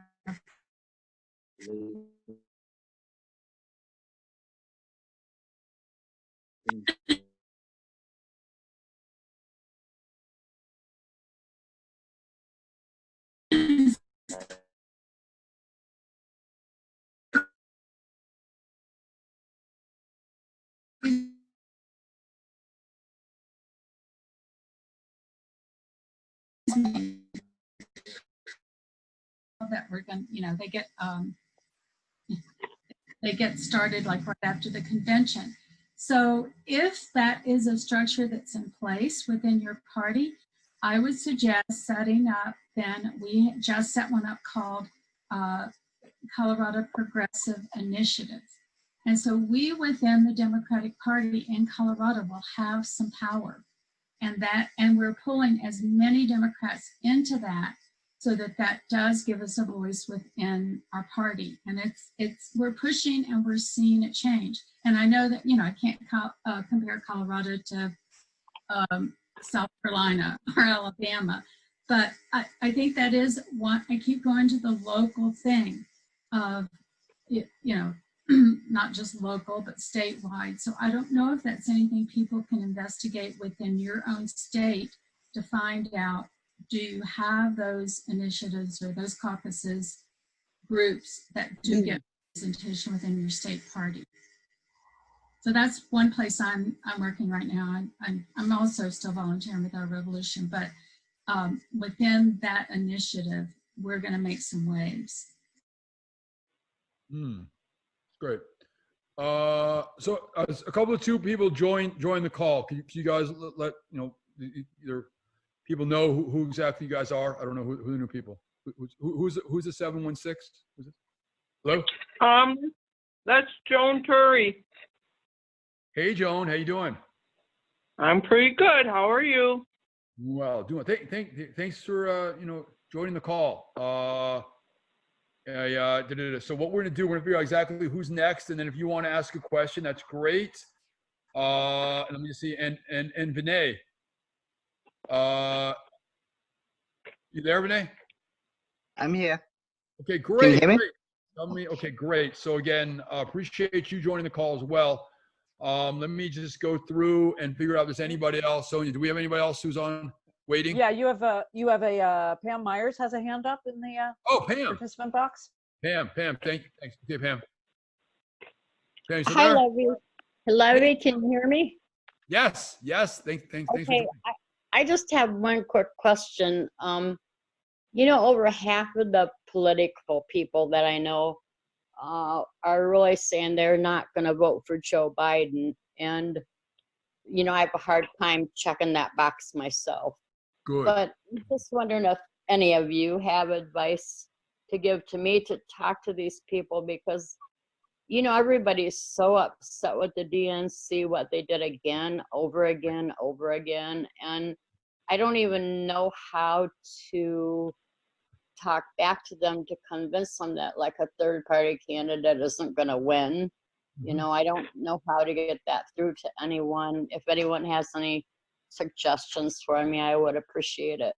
Absolutely. That's a great question. Let me hear from other people before I provide my 2 cents. What do other people have to say to Pam? Because Pam asked a very, very deep and fundamental question. We know ultimately what Nina Turner indicated when she said basically that anybody who endorses Joe Biden is a half a bowl of shit or so. I can't keep track of what she said. Whatever she said. That was pretty close. Yeah, something like that, whatever. And so I would love to hear people's, You know, take on. actually, I kind of agree with that. But on the other hand, it is the fear of Trump getting reelected. So, Well, the only problem is, Pam, without getting two fingers, what was stated there is very clear that Bernard Sanders, because he endorsed Joe Biden, is a half a piece of shit. That's the problem with what she just said, which is extraordinarily problematic and very, very dangerous, what she said. So I'm going to say it was absolutely incredibly inappropriate, and it could have very serious and damaging effects because it puts Bernard now in an impossible situation. So that was not a good situation. I'll say that very clearly. And if people don't see that, and I know that's what's called cognitive dissonance, people don't know what she just did, but that was very, very, very, very, very poor what she just said. Done. So, well, maybe we can talk about the issue because that's something that I've gotten a lot of responses from a lot of people, as well as people in our revolution. A lot of it. So, why don't we talk? Like, that's an important issue because we can't have this type of stuff when we're taking on a total fascist in Donald Trump. So, let's hear about that issue, and I want to hear from people on that. And more. Sonia, please. Okay, so I wish I had a great answer for her question, which is really how should you address people? And honestly, I can't say exactly how to handle that because here's the thing. First of all, I don't vote shame. That never works.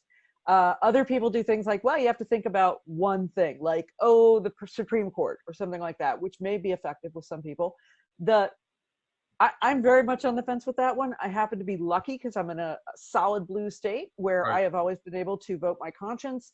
Last time around, I still said, to my father who was in Pennsylvania, how would you vote? I still said I would vote my conscience. But I have to say this time with Donald Trump, and I don't like things being just about Donald Trump either. And certainly I hate every time that seems to be the only reason to vote for Biden. But I have to say, he is a sociopath. We've never had a sociopath in charge before. We might have had some bad presidents before, but I don't think we've ever had anybody who's as dangerous as this one. So the first thing I would say is I am letting people still sit on the fence for a while longer because yes, 30 days, or what are we at, 90 days or something to the election. It's not a lot of time, but I think some people still need to stew for a little while longer. And then it's just a matter of, the realistic, I guess. The problem, the thing I can't argue, here's the thing I can't argue, is when people say to me, if we still keep voting the same way and giving the Democratic Party our vote, like basically over the course of decades, our choices have gotten shittier and shittier because they know they'll get our vote because we'll all fall in line. I can't argue that point. On the other hand, I look at the Republican Party where everybody goose steps in line and they get shit done. So that's where I have a problem. I think we need to goose step in line this time to get the Democrats in control and then push them. But it's a hard question to answer. Yeah, I can answer, but anyone else have anything before I give my thoughts? Please, everybody step in. Please, this is an extraordinarily important question because right now I would argue, I don't think it's 12. I would say right now, you probably have about 25% of the people who are not going to support Joe Biden. I think it's going to go down to probably 20% in the end. But the problem, unfortunately, is that when you have people who make kind of outlandish statements under the co-chair of the Bernard Sanders campaign, it makes it increasingly that much more difficult. And people get very confused. They don't know what's going on. Levi, just want you to know there's a couple of hands up, Vinay and Kelly. Okay. Oh, okay. Thank you. So my thoughts on this is that I've been dissecting this question, what's going on, and in people's thought processes around this, and it's as was said earlier, it's there's this idea if we keep on voting for the Democrats, and they'll just keep moving further to the right. They know that they've got us for granted. So the way I've been tackling this question is saying, well, why don't we recognize that progressives we're our own identity now. We're a separate voting bloc. We are going to vote like we're not Democrats. That's what I've been saying. And then once we accept that we are not Democrats, we can then say we can vote strategically. So this is an identity question. So I've been saying to people, say, look, I encourage all of you, if you're progressive, to leave the Democratic Party.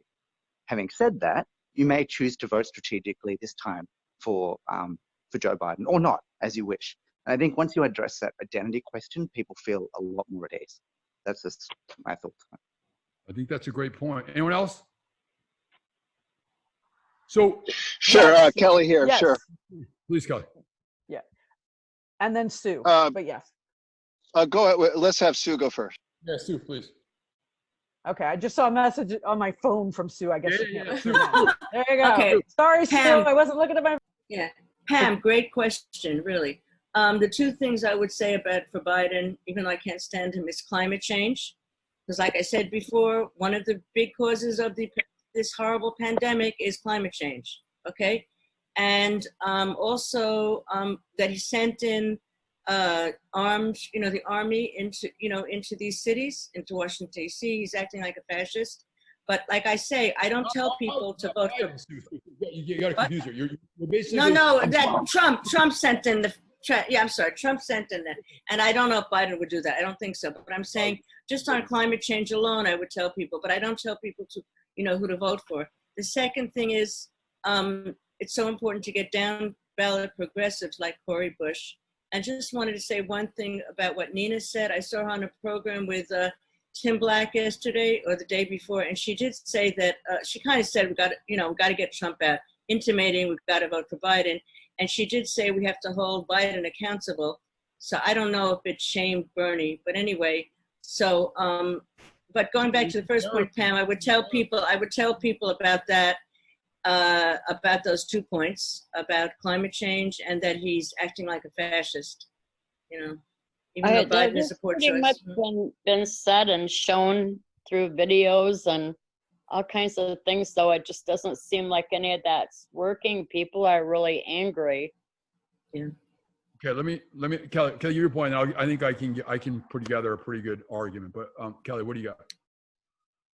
So on the issue of short term and this election, what is the argument for voting for Democrats up and down? And one of the arguments is for the Democrats, if we win the House, the Senate, and the presidency, regardless of who is in the presidency, we will have a government to push with movements, with local Democratic Party activities.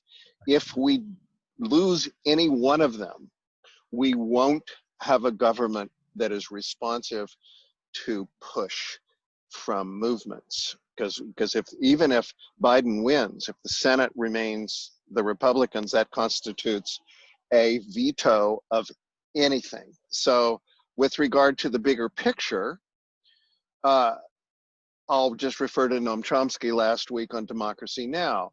Donald Trump, he says, is the most dangerous person in the history of the world. Now, this from a guy who watched Hitler rise to power when he was a teenager.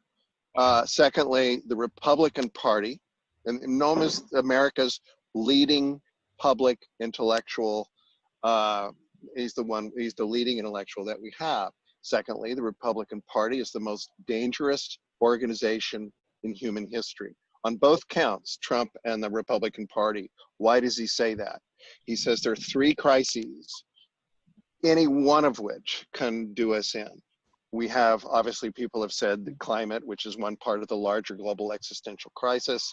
There are other parts of it, and that's crucial. If we don't solve that, we don't have a civilization in the fairly near future, next couple of decades. Secondly, the threat of nuclear war. Trump is dismantling the agreements that have stopped the arms races and in fact have started to wind them down. And then thirdly, the problem of democracy and the rise of fascist tendencies such as his comments on the election.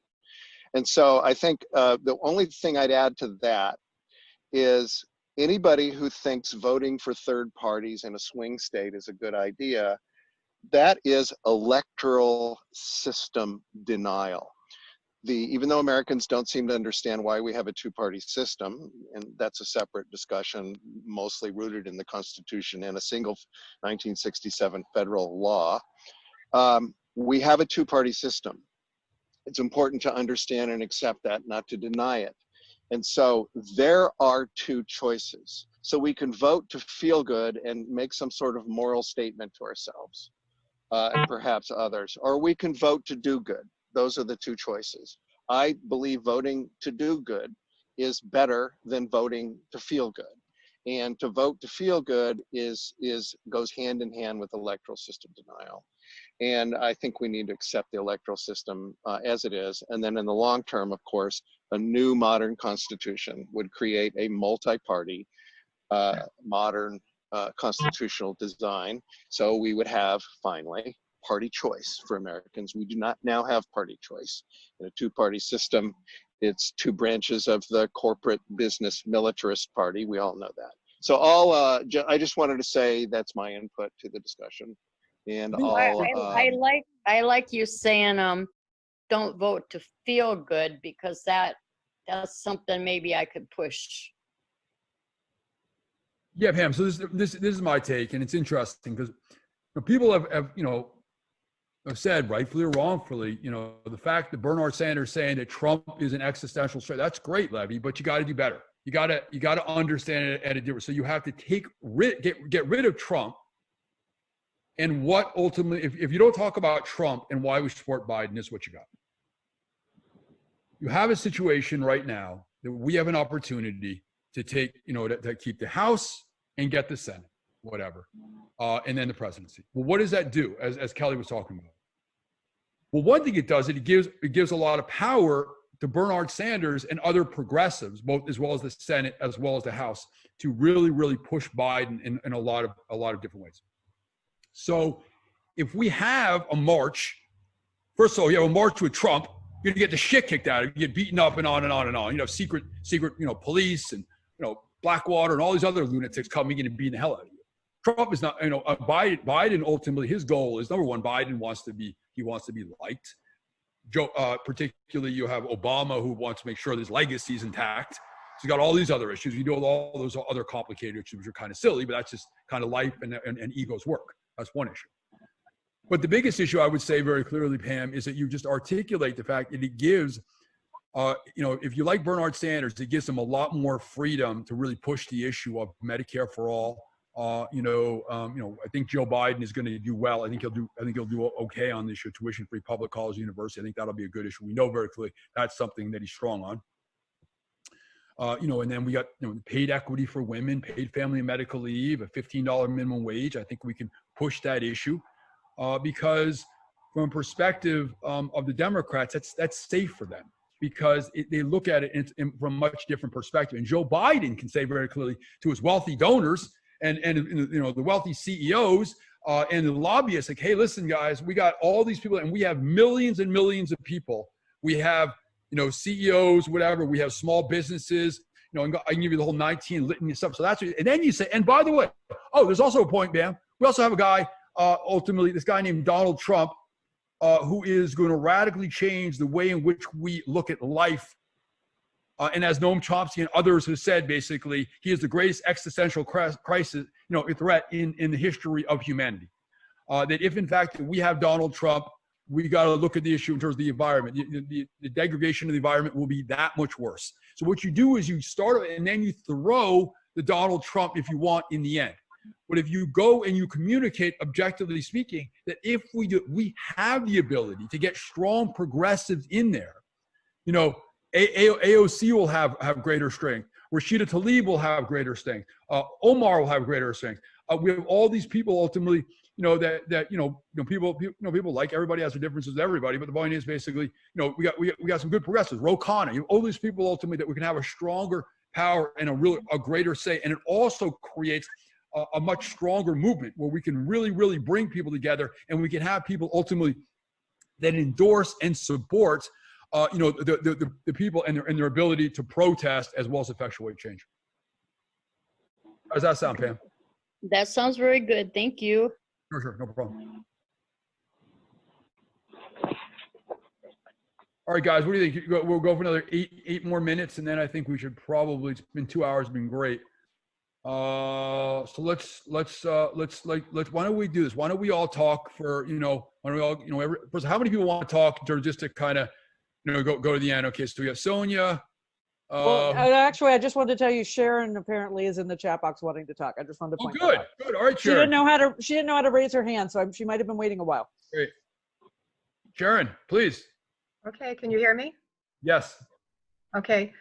What I put in the chat box, since I didn't know how to raise my hand, was that I think the main reason I feel that we can convince independents, undecided, that they need to vote for Trump, even though, vote for Biden is, of course, what I mean to say, is even if it's distasteful, as it is to me too, because of his former votes and everything, is because of SCOTUS, appeals district courts, and even the cabinet members that Trump is putting in to destroy every government entity that he can, rather than be there to support those entities. And so I just think those are big talking points, because that's kind of the basis of course, one of our triad of the government. And even if you want to talk about climate change, I want Medicare for all. I mean, if Biden would just say Medicare for all, that he's for sure that and do that, he would have millions of us out there, simply because that's one of our main things. But if we talk to people about the foundation, that's one of the legs of our government, that give him 4 more years, and he's going to destroy, SCOTUS and district and appeals courts and every department of our government. Maybe some of them can understand that, rather than going at the business of attacking them, that they're ridiculous for supporting Trump, because that just doesn't work. That was my thoughts. That's a great point. That's a really great point. Thank you so much. Uh-huh. Actually, let me just elaborate on what Sharon said. We know right now that Trump has thousands of judges that are readily and going to do tremendously and just incredible damage, as well as the Supreme Court. The problem, unfortunately, is the vast majority of the American public can't even name 3 or even 4 Supreme Court justices. They don't even understand the process of. They don't understand the judicial system. They don't understand the legislature. I mean, frankly speaking, as Kelly probably knows, you talk to a lot of people, they can't even name the 3 branches of government. So you have to understand. You have to figure out where people are at to try to get them to understand the breadth of what's going on, if in fact they choose not to support Joe Biden. And I think, at the end of the day, for Bernard Sanders being the most popular politician, in America, or at least now he's still close to be that, and putting together, one of the strongest, presidential campaigns in terms of 2016 and 2020, I think that people begin to appreciate the fact that if Bernard Sanders can fight for us at a real and have real power in the United States Senate, that resonates with people, because people can empathize with Bernard Sanders and about the fact that he has credibility and authenticity, and that he truly believes in what a vast majority of the American public believe. So again, I think it's a really an important thing. I think we need to kind of tweak it a little bit and understand basically the way it is, because I think you were right. I think that scare tactics don't necessarily work, but the issue is engaging. We got to bring people together. We have to also acknowledge, you know what? I appreciate the frustration. I can't even begin, to tell you the number of people that are so disgusted with what's going on with the DNC. But in order for us to change that and bring people in the political process, we have to be able to get we need to get the Senate, we need to get the House, and then we need to get the presidency. And that will allow us the opportunity to get in people who believe in the cause that you believe in. But if we ultimately are deciding that you're just so angry, you're going to vote for a Green Party person, we can't futz around like this. This is too serious and consequential an election. And I think that's the way you do it. So just to recapitulate, you got to understand and psychologically empathize and feel a sense of to understand the vulnerability and the frustration, the anxiety, and the fact that people feel like that they're not getting the recognition and attention that they're duly deserving of because they feel like they're entitled to it. And they are. But the point is, basically, at the end of the day, we have to listen to people, and then we have to very carefully understand where they're coming from in order, because it's really kind of on a kind of a case-to-case basis, Pam, in terms of how you talk to people. You have to kind of understand where they're at, and then you fill in those missing pieces. Oh, I totally understand, because that's how I feel. So, but I also know it's too dangerous. So. I'm sorry, too dangerous to what? Too dangerous not to vote for Biden. Well, exactly. That's exactly that's my point. I guess it's a little disconcerting when I see people in the Progressive Party just making silly statements. This is happening more often now. And we can't futz around with this stuff. We just can't. We just cannot. We cannot futz around with this stuff, because Donald Trump is going to try to suspend. And I know people say, I know, Lawrence Tribe, he's a bright guy, and he's not a big Bernie Sanders fan. He's attacked Bernie Sanders on many occasions. But what Lawrence doesn't understand, he does not understand that Donald Trump does not care about the rule of law. MSNBC doesn't understand that. CNN doesn't understand that. They don't understand those concepts. So as such, it's that more important that we dot our I's and have a huge victory against Donald Trump. We futz around, and you have 20 to 25% of people who are Bernie Sanders who are saying, I'm just going to side. I'm just too angry. I'm too frustrated. I'm too mad that they stole the election to Bernie Sanders. Can't do it, guys. Can't do it. It's too serious stuff. And if people don't see that, when you have literally in New York City, people literally getting taken off of the street, in Columbus, Ohio, seeing people being grabbed in with AR-15s, like we're in like this, in total totalitarian dictatorship. And when Noam Chomsky articulates rightfully exactly the seriousness of what we're doing, and we got a lot of problems.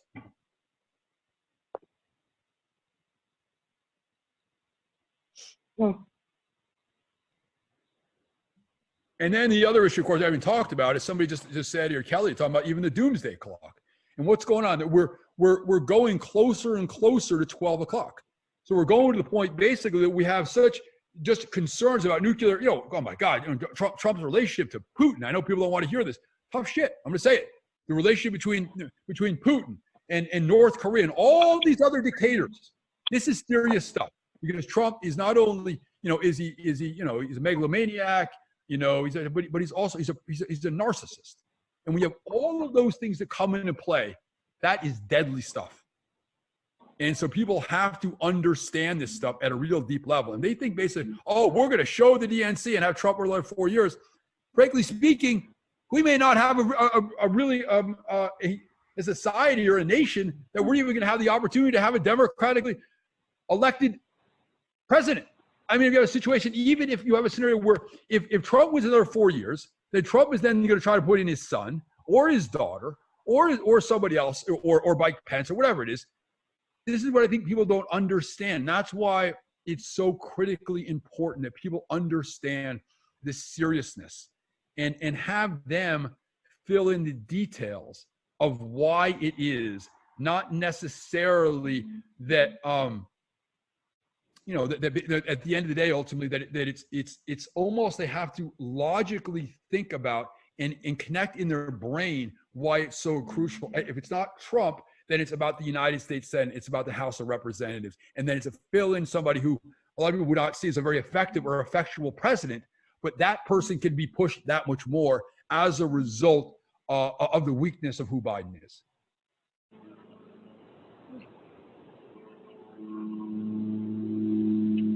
So Milan, do you have anything to say? Milan. Sure. All right. I think a lot of people don't know what Medicare for All is. We don't know how Medicare functions. We don't know what it costs. We don't know how many people are on it.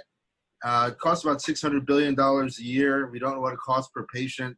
So we're actually pushing dramatically something that most Americans don't know what it is. And I think that it's very clear that one of the things that we have to do as a movement is begin to analyze Medicare, to begin to see what works about it, what can work better about it, so that we can really sell it to every American so that they understand what it is. You said something earlier that understanding is key. It happens on a visceral level. It happens on an intellectual level. Certainly know when we don't understand something. And I don't think we understand Medicare for all right now. I think that's the big job of the movement, is to understand it, for us to clearly understand what we're putting out there. I think that's a big job for us to consider. And that's my question. How do we do that? Great point. Well, I think it's a great point. It's interesting. I was just looking at what Anita was saying about the fact that she's going to use the line, I'm going to vote for Biden because I'm going to vote to do good versus voting to feel good. It's an interesting issue. That's a whole other dynamic in terms of why people vote.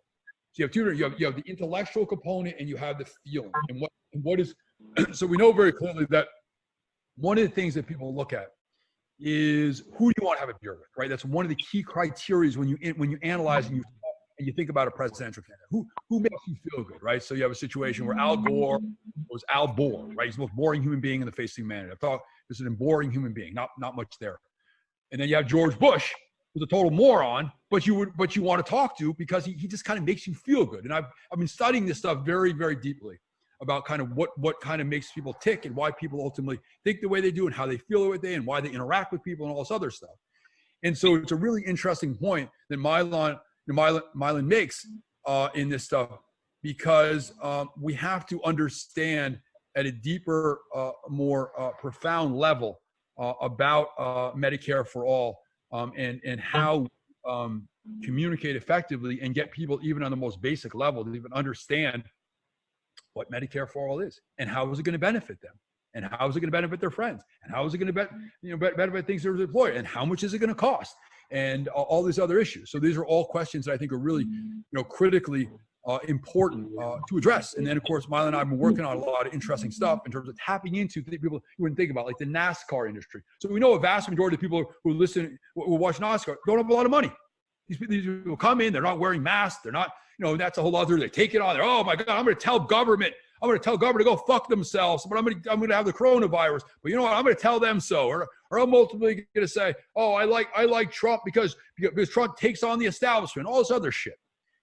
And so basically what we need to do basically as a deep core level, and I said this very clearly when I was talking to one person, and I was talking to one guy and I walked in and I asked him, I said, listen, man, what's the number one issue that you're concerned with? And he said, I'm worried that the government is going to take away my AR-15. Okay. And I didn't laugh at the guy. There's a lot of progressives. Oh my God, you're a fucking moron. I said, oh really? Okay. Tell me about that anxiety. Why do you feel that way? What's going on that you feel that? What is going on? We know very clearly when Obama was there for 8 years. Did he ever take away your gun? Did he ever take away your bullets? No. Okay, but let's talk about something else. Let's talk about the fact that right now, let me ask you a question about your health care. What health? He said, well, I pay 60% of my income to health care. 60% of your income. I said, and how much money are you making? Making $12 an hour. Really? So do the math. 60%. What is left for food, shelter, clothing, if his children wants to go to college? So I asked this, what happens under a Medicare for all single payer healthcare system? So you're under the $29,000 threshold. You'd be able to get your healthcare for free. How does that sound for you? Wow, really? Yep, you can get it for free. So when you talk to people in that way, then you talk about the issue of tuition-free public college and university. So tell me about your daughter. Oh, well, she's a really good student, but I can't even think about the thought of having her go to college because I can't afford it. So logically and psychologically, what people do is they turn off and they've given up on everything. And that affects their self-esteem. It affects their ability to function effectively in our society because there's a lack of self-worth and a lack of deserving. All these dynamics that come into play. And so when we talk about all these issues in terms of healthcare, what we need to do is we need to connect with people and we need to listen.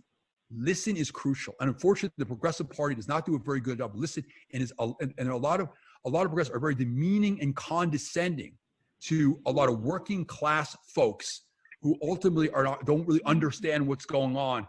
And what we need to do, and instead of dealing with that, we have to listen and empathize with what's going on in their current situation.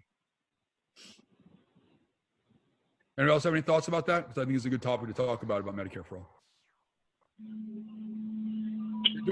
What I said make sense to people? Yes. Any pushback? Yeah. Or anybody else disagree with me?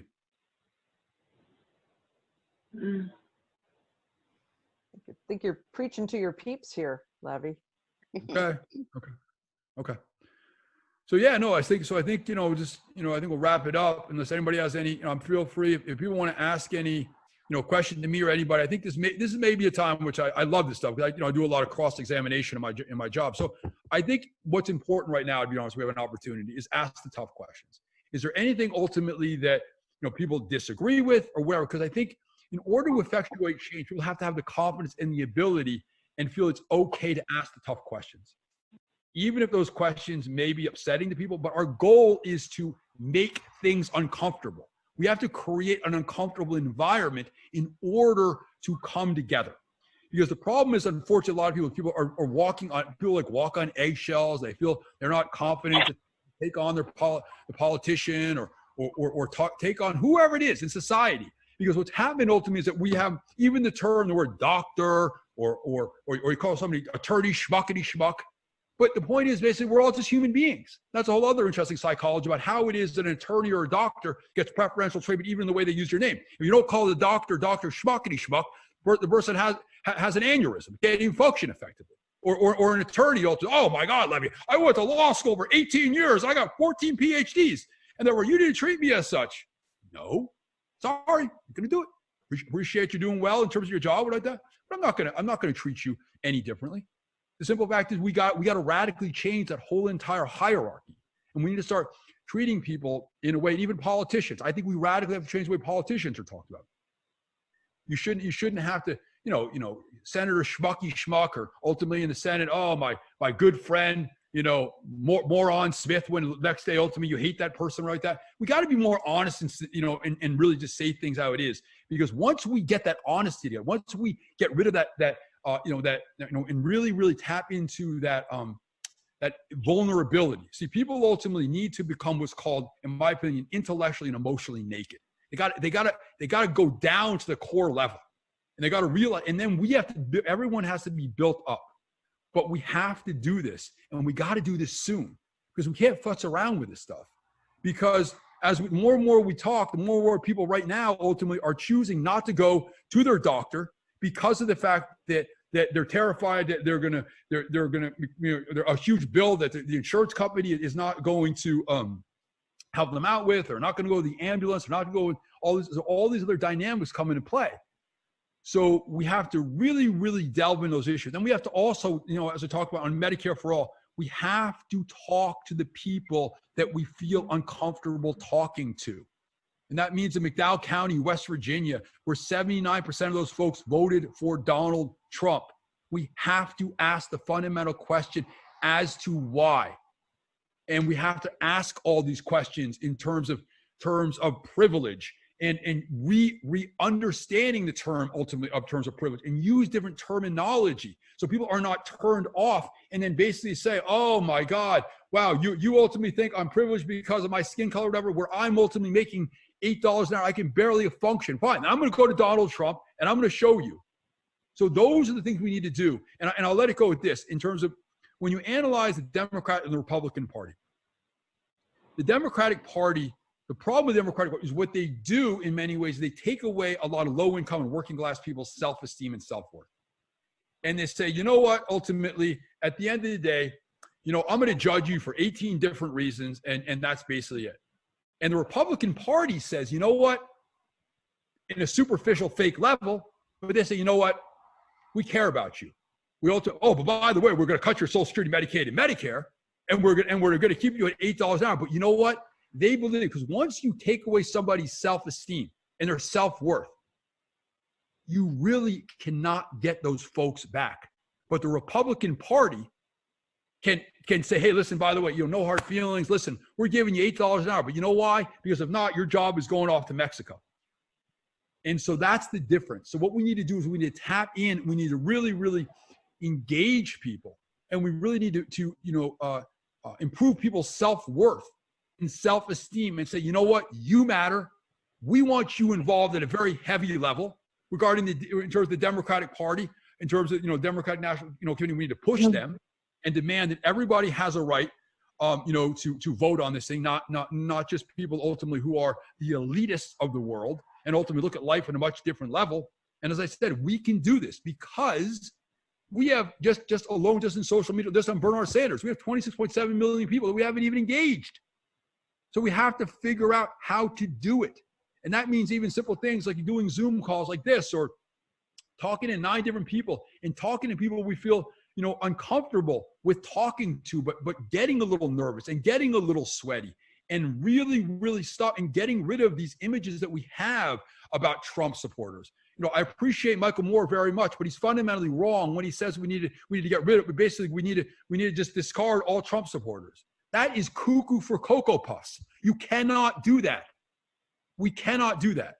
We can get along. We know very clearly that Bernard Sanders was able to tap into a lot of Trump supporters. And right now, ultimately, this is serious business. And we need to engage these people and get these people motivated and interested, even if it's 1 or 2 issues.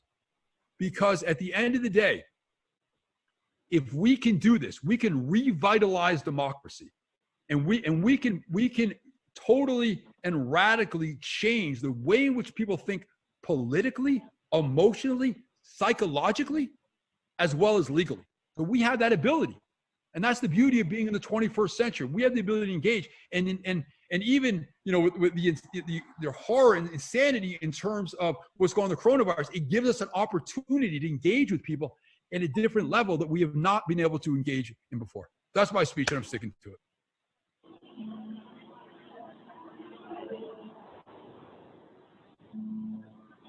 Anybody else? I don't know. I think you covered it. I don't see any more hands in the box, so I think you're good. Okay. All right, guys. It was a pleasure. I think at this point in time, I think our next step is to, if we can, or if you guys can, if you can even reach out and tap into like 8 or 9, I don't know if that's too much, but is there a way that you guys can maybe either through social media or whatever, just try to reach out to 8 or 9 people, even people ultimately, and get an understanding with them. And then we should bring people together. Because I think right now we need to concentrate on Medicare for All. That's basically what we need to do. And then from that point in time, we got to reach out to other groups, and then strategize. Once we get people together, then we reformulate and we look at we think about marketing and messaging. And we really, really do that. But then the other step is obviously we need to have what's called a toolbox. We need to put together a whole list of ideas and things that we can do to be proactive, whether it's engaging, in terms of social media. We can talk, Mila and I were talking about like different hashtags. We can get like a 30-second or a minute video. We can use certain hashtags about having people who don't have any health insurance and put that out. We can build that together. We can use existing resources, people who have millions of followers. But we have that ability. And I think right now, I know people are tired, I know people are exhausted, people are depressed or whatever, but at the end of the day, I think we can really motivate people. We can get people energized in a way. And again, I think it's really important to look at that in many ways, that looking at defeat or rejection in a much different way than we normally can. Because when you get rejected or you get defeated, you also learn, you get stronger emotionally, and you realize that even you get you get rejected, you pick yourself up and you go to that next level, and you connect and you empathize with the people who got rejected. Because here's the deal. Okay, I'm saying here's the deal. That's a Joe Biden line. I'm going to use the word here's the deal. Here's the thing. People in general, like the American public, as well as people around the world, they like the underdog. They actually like the person who fails and then figures out how to succeed instead of the person who ultimately was born with a silver spoon in their mouth. And I really fundamentally feel that we really have the opportunity, but we need to stay focused. Focus is the most critical piece of the puzzle, and that's why when Bernard, regardless what his impression was or feelings about Hillary Clinton, he stayed focused on the issue. He didn't get into attack Hillary personally or Joe Biden, because this is bigger. It's the point of it. I'll let it go with this. There was a hashtag on Facebook, and it was a well-intentioned face, but it was not the correct thing. It was like hashtag about Bernard Sanders. He owes us. That's not the right message. We owe it to all of ourselves. That's the hashtag.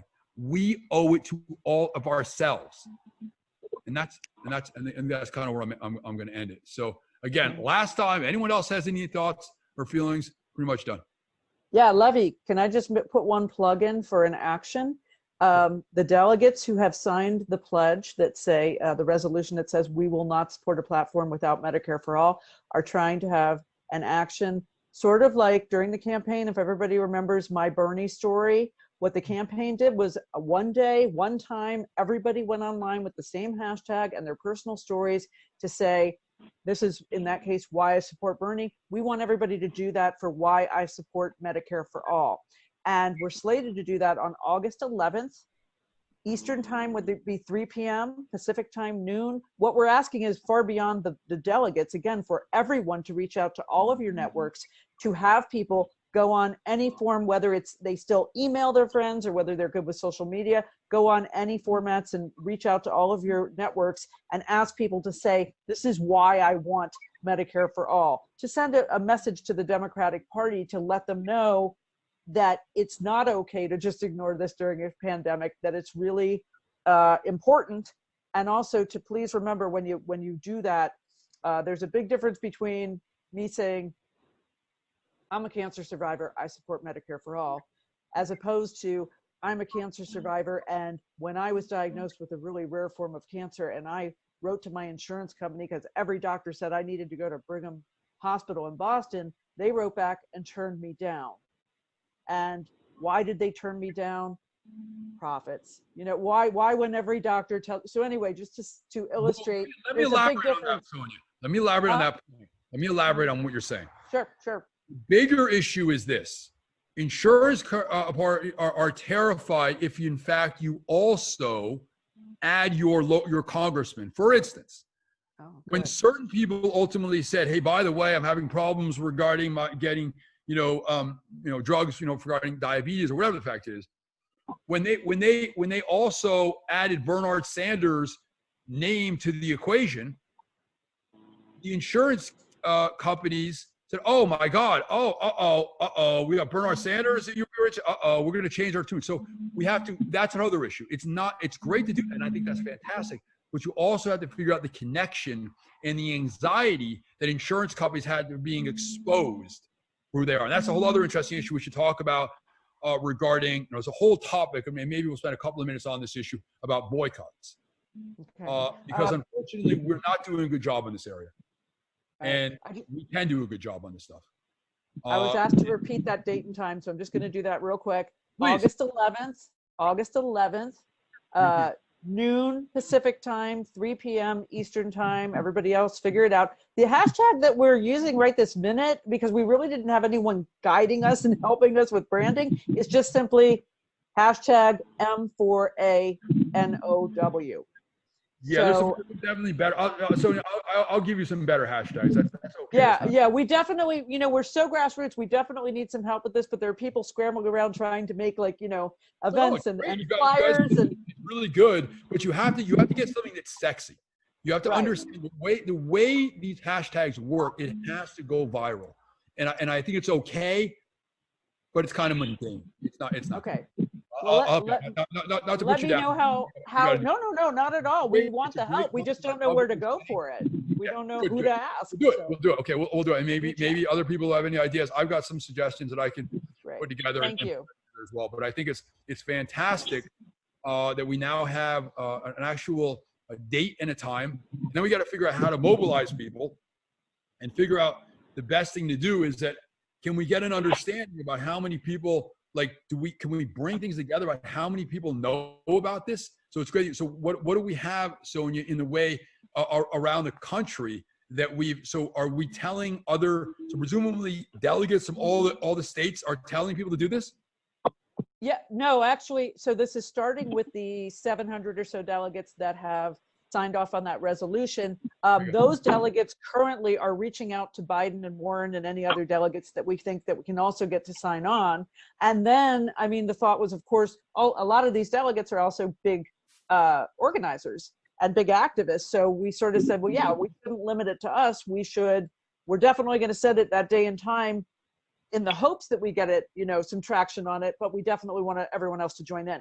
I'll give you one quick hashtag. So number, just say yes, Joe. It's gonna be a simple one.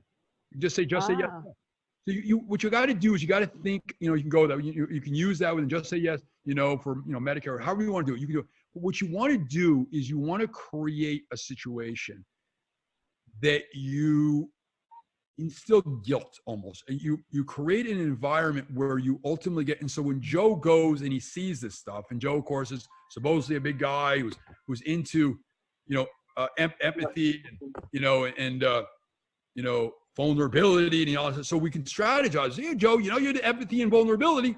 Look, let's get your act together, Joe. Then why are you not supporting Medicare for all, single-payer healthcare system? You got to use his words in a jujitsu fashion.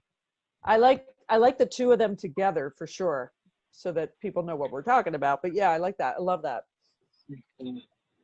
But if you can reach out to me another time and then give me more guidance, that'd be great. But I will. Yeah, thanks.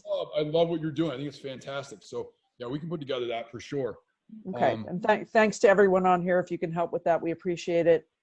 And feel free to friend me on Facebook, and you'll get whatever the posts are. You'll get them if you friend me on Facebook.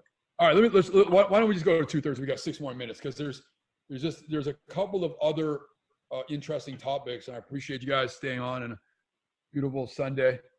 Not so beautiful here, but anyways, and I just think I want to wrap this up, and I want to try to understand at a real core level, in terms of what people are thinking in general, in terms of when they're talking. First of all, do a lot of people talk to their friends and neighbors about politics, or it's probably difficult in the media because I assume ultimately most of them are not emailing or calling. Or do other people ultimately have these kind of talks or conversations?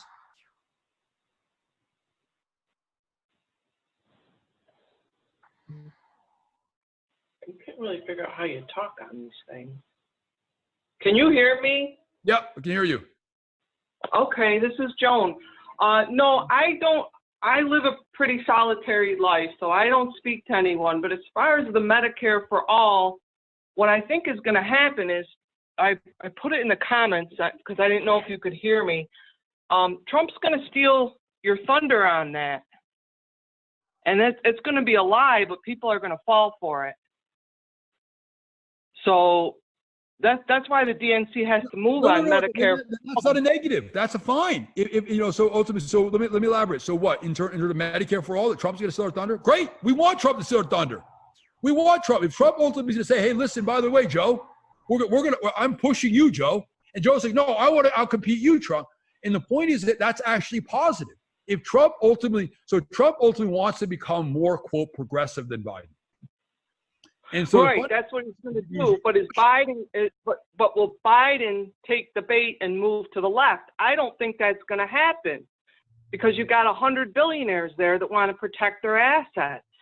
Mm-hmm. I understand what you're saying. Yeah, Trump's going to stand up there and lie like he did 4 years ago and say, I'm going to give you a health care plan and everyone's going to be covered. It's going to be great. And I'm going to bet that Biden and the DNC aren't going to do a damn thing. And that's the problem. Okay, but here isn't it, that's a great point. But here's what you got. You have a scenario that increasingly more and more people are uninsured or underinsured. The coronavirus is going crazy. It's going to get worse and worse and worse. So yes, well, that's a good so point. We need to take advantage of that. We need to take advantage of that with the media. And the way that you do that is you go out and you get the stories of so-and-so had corona. I mean, it sounds crass, but so-and-so had corona and she died and now I'm stuck with a $150,000 bill. And you put all that together in video format and you get that circulating on social media, wherever you can do that. But you get a lot of those stories, not just one. You get like 5 of them. I mean, you need to take advantage of what's happening right now. The economy's collapsed and people are getting COVID and they're dying and they have no health care. And I would say, I mean, I agree, the climate is the #1 issue, but you have to meet people where they're at. Right, exactly. Yeah, we haven't talked about the issue in terms of people getting, evicted from their homes and on and on and on. Yeah. So Yeah, it's a really great point. So as I said, basically, as you talked about, so let's just talk a little bit about that. So the reality is basically what you do, because at the end of the day is this. So even if you look at Medicaid, Medicare, and Social Security, Trump has got a difficult situation because if he cuts Social Security, Medicaid, and Medicare at a certain point, those are a lot of his people.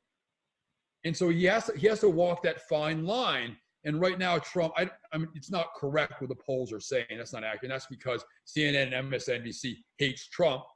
So that's why you see these crazy polls, and it's not accurate. I'd say basically. Right, yeah. The polling, it's a lost art. The polls aren't accurate anymore. They don't know how to poll. Yeah, I understand that. Right. So, but he'll wait until after if he gets reelected, he'll wait until after he gets reelected to gut the Social Security. So well, the best thing no, but it's not just Trump. The Democratic Party is trying to cut Social Security right now. But they're not saying that. Oh, yes, they are saying that. Yes, they are. Yes, they are. So yes, they are. They are using very complicated terminology to say yes, they are going to. The fact is that I mean, there's all these different languages, right? We talk about that in terms of what Obama did in the past, in terms of what he tried to cut Social Security. Yes, I mean that's something else. We can talk about that. But at the end of the day, okay. So I wasn't aware of that. So go ahead. Yeah. So at the end of the day, basically, it's getting back to the point is what you want to do is remember 52% of Republicans support a Medicare for all single payer healthcare system. Yep. So the fact is basically what you need to do is you need to reach out to local leaders and on and say, hey, listen, by the way, the people in your town or your city, whatever, we need to have a Medicare for all single payer healthcare system. We don't, then we're gonna vote you out of office, and we're just letting you know that, and it's crystal clear. And that's got 85% of Democrats support a Medicare for all single payer healthcare system, 70% of the American public, and let's say 52% Republicans. So the point is basically what you do is you create that situation. I think these hashtags are very, very important because they can just go completely viral. They have an ability to really just go at a really deep level. And that what happens, I'll give you an example. I put together a very simple thing when my father was considering running for president. I said, I was actually preparing for I was preparing for something in legal services, and I said something like, Bernie Sanders is seriously contemplating a run for 2020. I don't mean a jog. People went crazy. MSNBC got a hold of it, CNN, CBS, like that. So what you do is you find ways, you got to be very clever, and you put that together, and then MSNBC and CNN are going to be forced to, because at the end of the day, all MSNBC and CNN cares about, as well as Fox and CNBC, is they care about ratings. They care about ratings. So if you can create an environment where it works for them from a ratings perspective, as well as something that they can't ignore, that's the way in which you do it.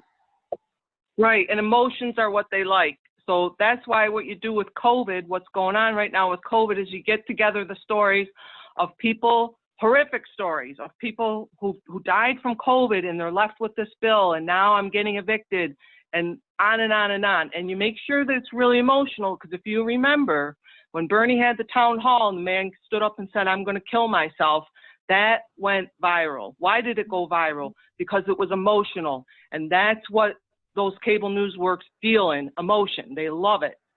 Anything that has to do with get out the violins, that's going to get the ratings for them. So to take advantage of the situation right now, we need to find those stories of those people who are broke, have no medical insurance, got a bill, now they're getting evicted, they're standing in a food line. Got it. Put those together. And that's the whole purpose for the August 11th event, is exactly what you just said, to share those stories, those heart-tugging little stories, those personal stories. Right. Yeah, and get them very heart-tugging. Don't be afraid to really put it out there, because that's what sells. I mean, what you're trying to do is sell Medicare for all. So how are you going to sell it?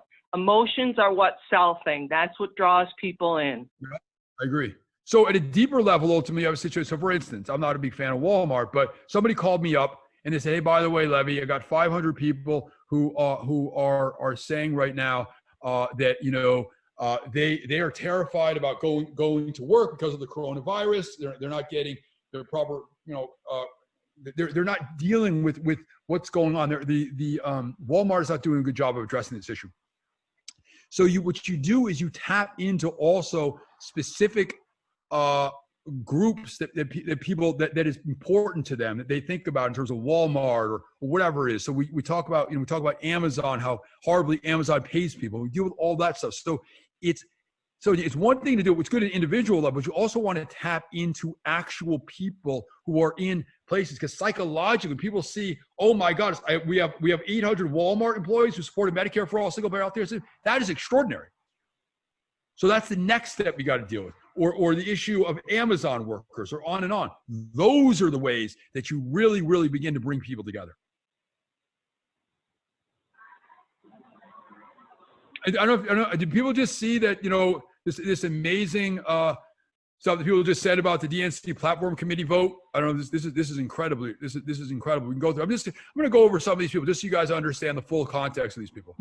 So one of the guys on the platform is a guy named Bakari Sellers. Do people know what Bakari Sellers is?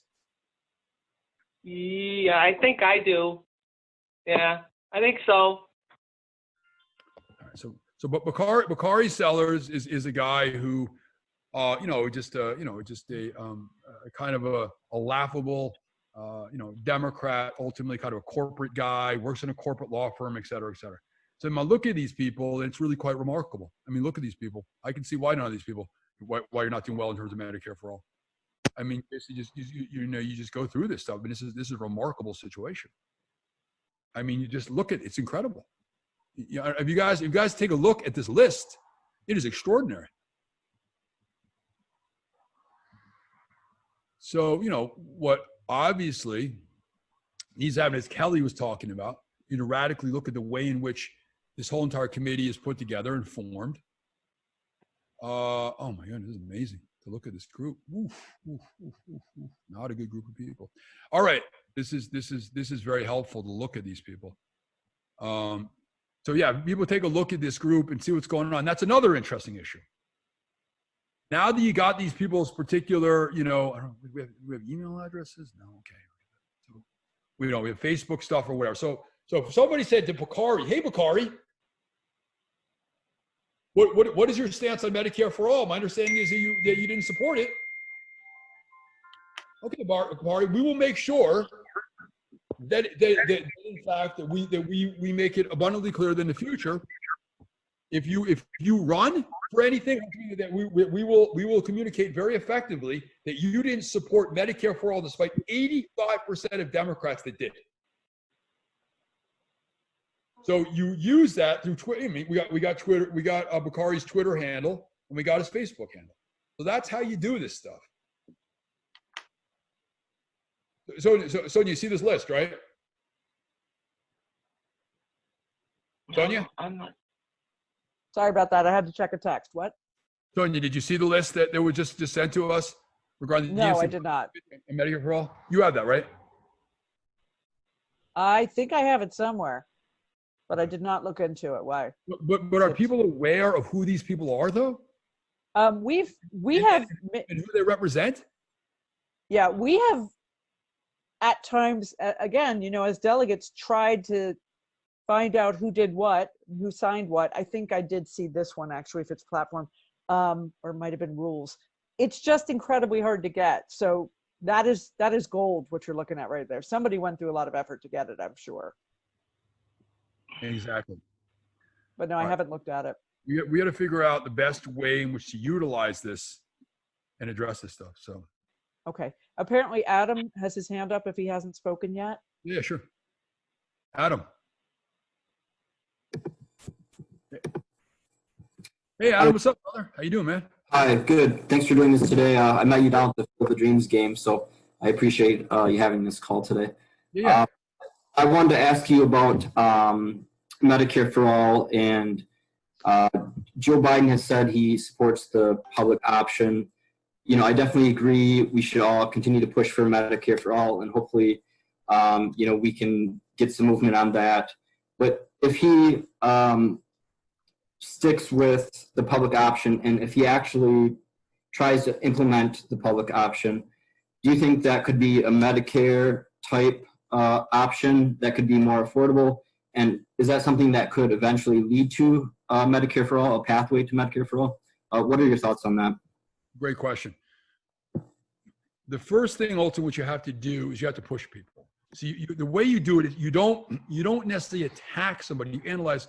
Listen, Joe, really appreciate the fact that you're in this public option, but let's analyze this, Joe.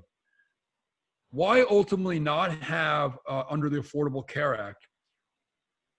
We know very clearly that for a vast majority of people, while the Affordable Care Act did something, it didn't address the high co-payments, deductibles, premiums, and out-of-pocket expenses. So if you have a deductible, which is $20,000, that means you have to pay out-of-pocket expenses up until $20,000 until such time as you actually ultimately your insurance covers, right? So the first thing what you do is you say, Joe, listen, we appreciate what you do is you say, listen, Joe, you know what? If Medicare for all is too controversial a thing like that, let's go with the public option. Let's just make sure ultimately that we address the issue of high co-payments, deductibles, premiums, and out-of-pocket expenses. So that's one of the things that we definitely is critically important.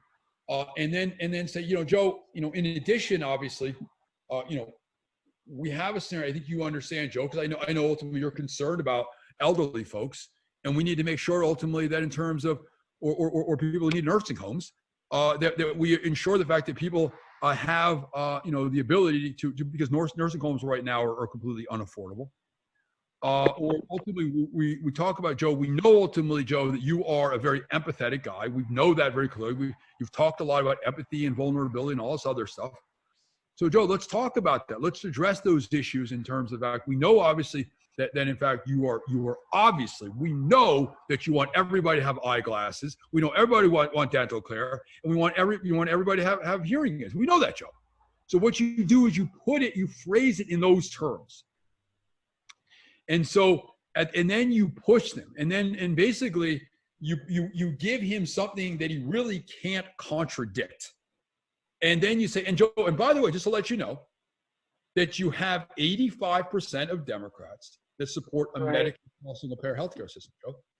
So the point is, Joe, it actually is good. It's good politics, Joe, for you to support a Medicare for all single payer healthcare.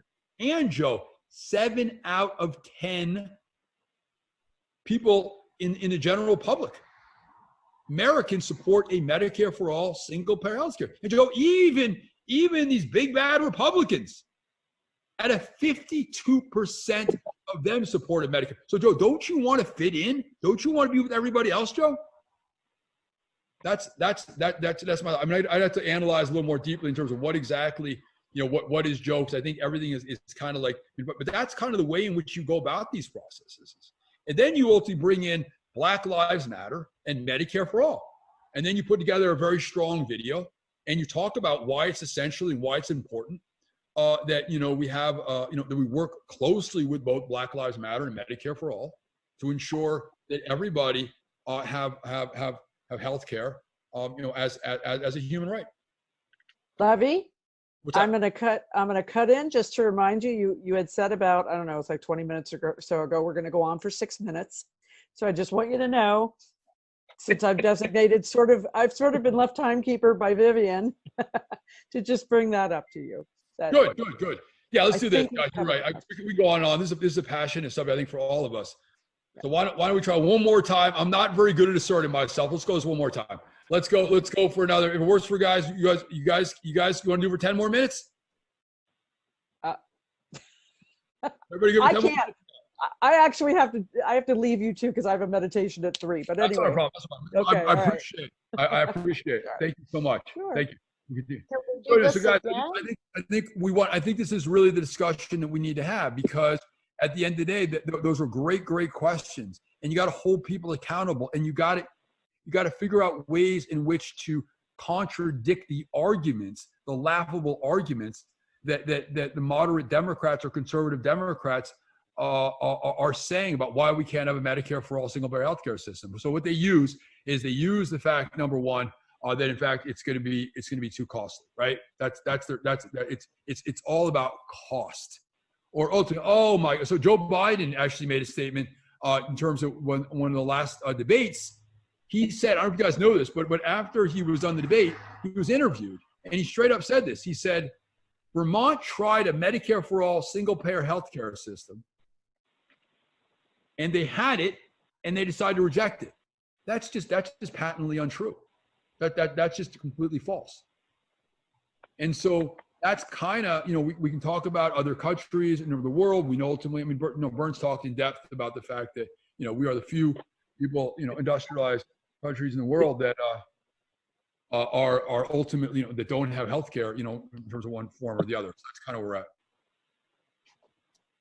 So anyone have anything else to say before we go? Because people do have the right. They can choose to get off the call if they want, but I do think it's important just for us to just wind this stuff down, because there's just so much information that is available that I think people are not necessarily aware of, and how do we communicate it effectively as issues in terms of why we should vote for Joe Biden, or how do we communicate Medicare for all these other issues. So can we do this again? Absolutely, we can do it again. Okay, thank you. We can really do it again. And, I think what will be helpful is that we, once we do this again, I want to hear from people. And if people are amenable to this, if they could even reach out to people and just kind of talk to people about how they're feeling about Medicare for all, and thoughts and suggestions about how do we, market Medicare for all in a way that's going to connect and resonate with the American public. Remember, people overall, 70% of the people are supportive of Medicare for all, but for some reason, they're still having anxiety or intellectual self-doubt. So we got to try to alleviate that self-doubt and then go from there. Hey, Levi. What's that? One way to do that is what is that expression? You get somebody famous who likes Medicare for all, and because they like it, now I like it. So if you can think of a group of people that, you know what I'm saying? Yeah, no, I think it's a great point. Yeah, okay. No, absolutely. There are some great. It's a great point. It's an interesting issue. Celebrities are not as influential, and to be honest with you, that seeing single parent female-headed households or male-headed households, to be honest with you, because the thing is that people can't really empathize or connect with millionaires, and that's why ultimately, and a lot of times, people resonate with people ultimately that are like them. So I think it's a good idea, and I'll reach out to some celebrities. I don't know how effective that is, to be honest with you. What do other people think? I'm having trouble with my. Can you hear me? Yep, I can hear you. Can you hear me? Yes, I can hear you. Oh, okay. I know. I got the gist of what you're saying. I was having trouble with the phone. The other thought on that is the minority is keeping the majority hostage, and they don't want anyone to know that 85% of the Democratic members want Medicare for all, nor that 70% of the general public wants it. So if there's a way you can just get those numbers out there, because I think a lot of people don't know that, 70%, that's 7 people in a room of 10 want Medicare for all. And if you remember when they did the polling for the primaries, the major networks didn't even couch that as Medicare for all, because they didn't want the viewers to know that that's what they were really talking about. So when they showed those statistics that night, and they exit polled people, and it said, 60%, 70%, some even a little higher than that, they didn't put that they wanted Medicare for all. They called it some form of government sponsor. They played around with the words so that nobody would really know that that's what the majority of people wanted. So it's important to get that out there. I'm sorry. Whether in name form or however you do that. Can you write some of your suggestions in the chat box? I love what you're saying. Can you write that in the chat box? If I can remember. No, I don't even have your name on here. Sorry, your name is? Yes. What's your name? Because you're not even on your phone. It doesn't have your name. What's your name? Joan. What's your last name? Curry. Joan Curry. Curri. Good, you are okay. So Joan, why don't you write down, if you write your information, that'd be really helpful in terms of an email address or whatever. That'd be really great. Can you do that? Just you go right on the right side, there's a chat box. Yeah, because I'm having a hard time hearing you. Okay, Joe, can you just send, if you write your information in, can you hear that? Okay. Yes. Okay, that's great. All right, I think we're good, guys, and I think this has been extremely good, and this could go on for hours. So I think we're good. We got that, Joan. Thank you very much. All right, I think this has been helpful, and yeah, let's do this again. And I think it's good, to be honest, so instead of us having a lot of people, I think it's good to have like 20, 30 people. I think it allows for a much deeper discussion instead of having one person just talk all the time and not having a give and take, which I think is really kind of the essence of what it should be.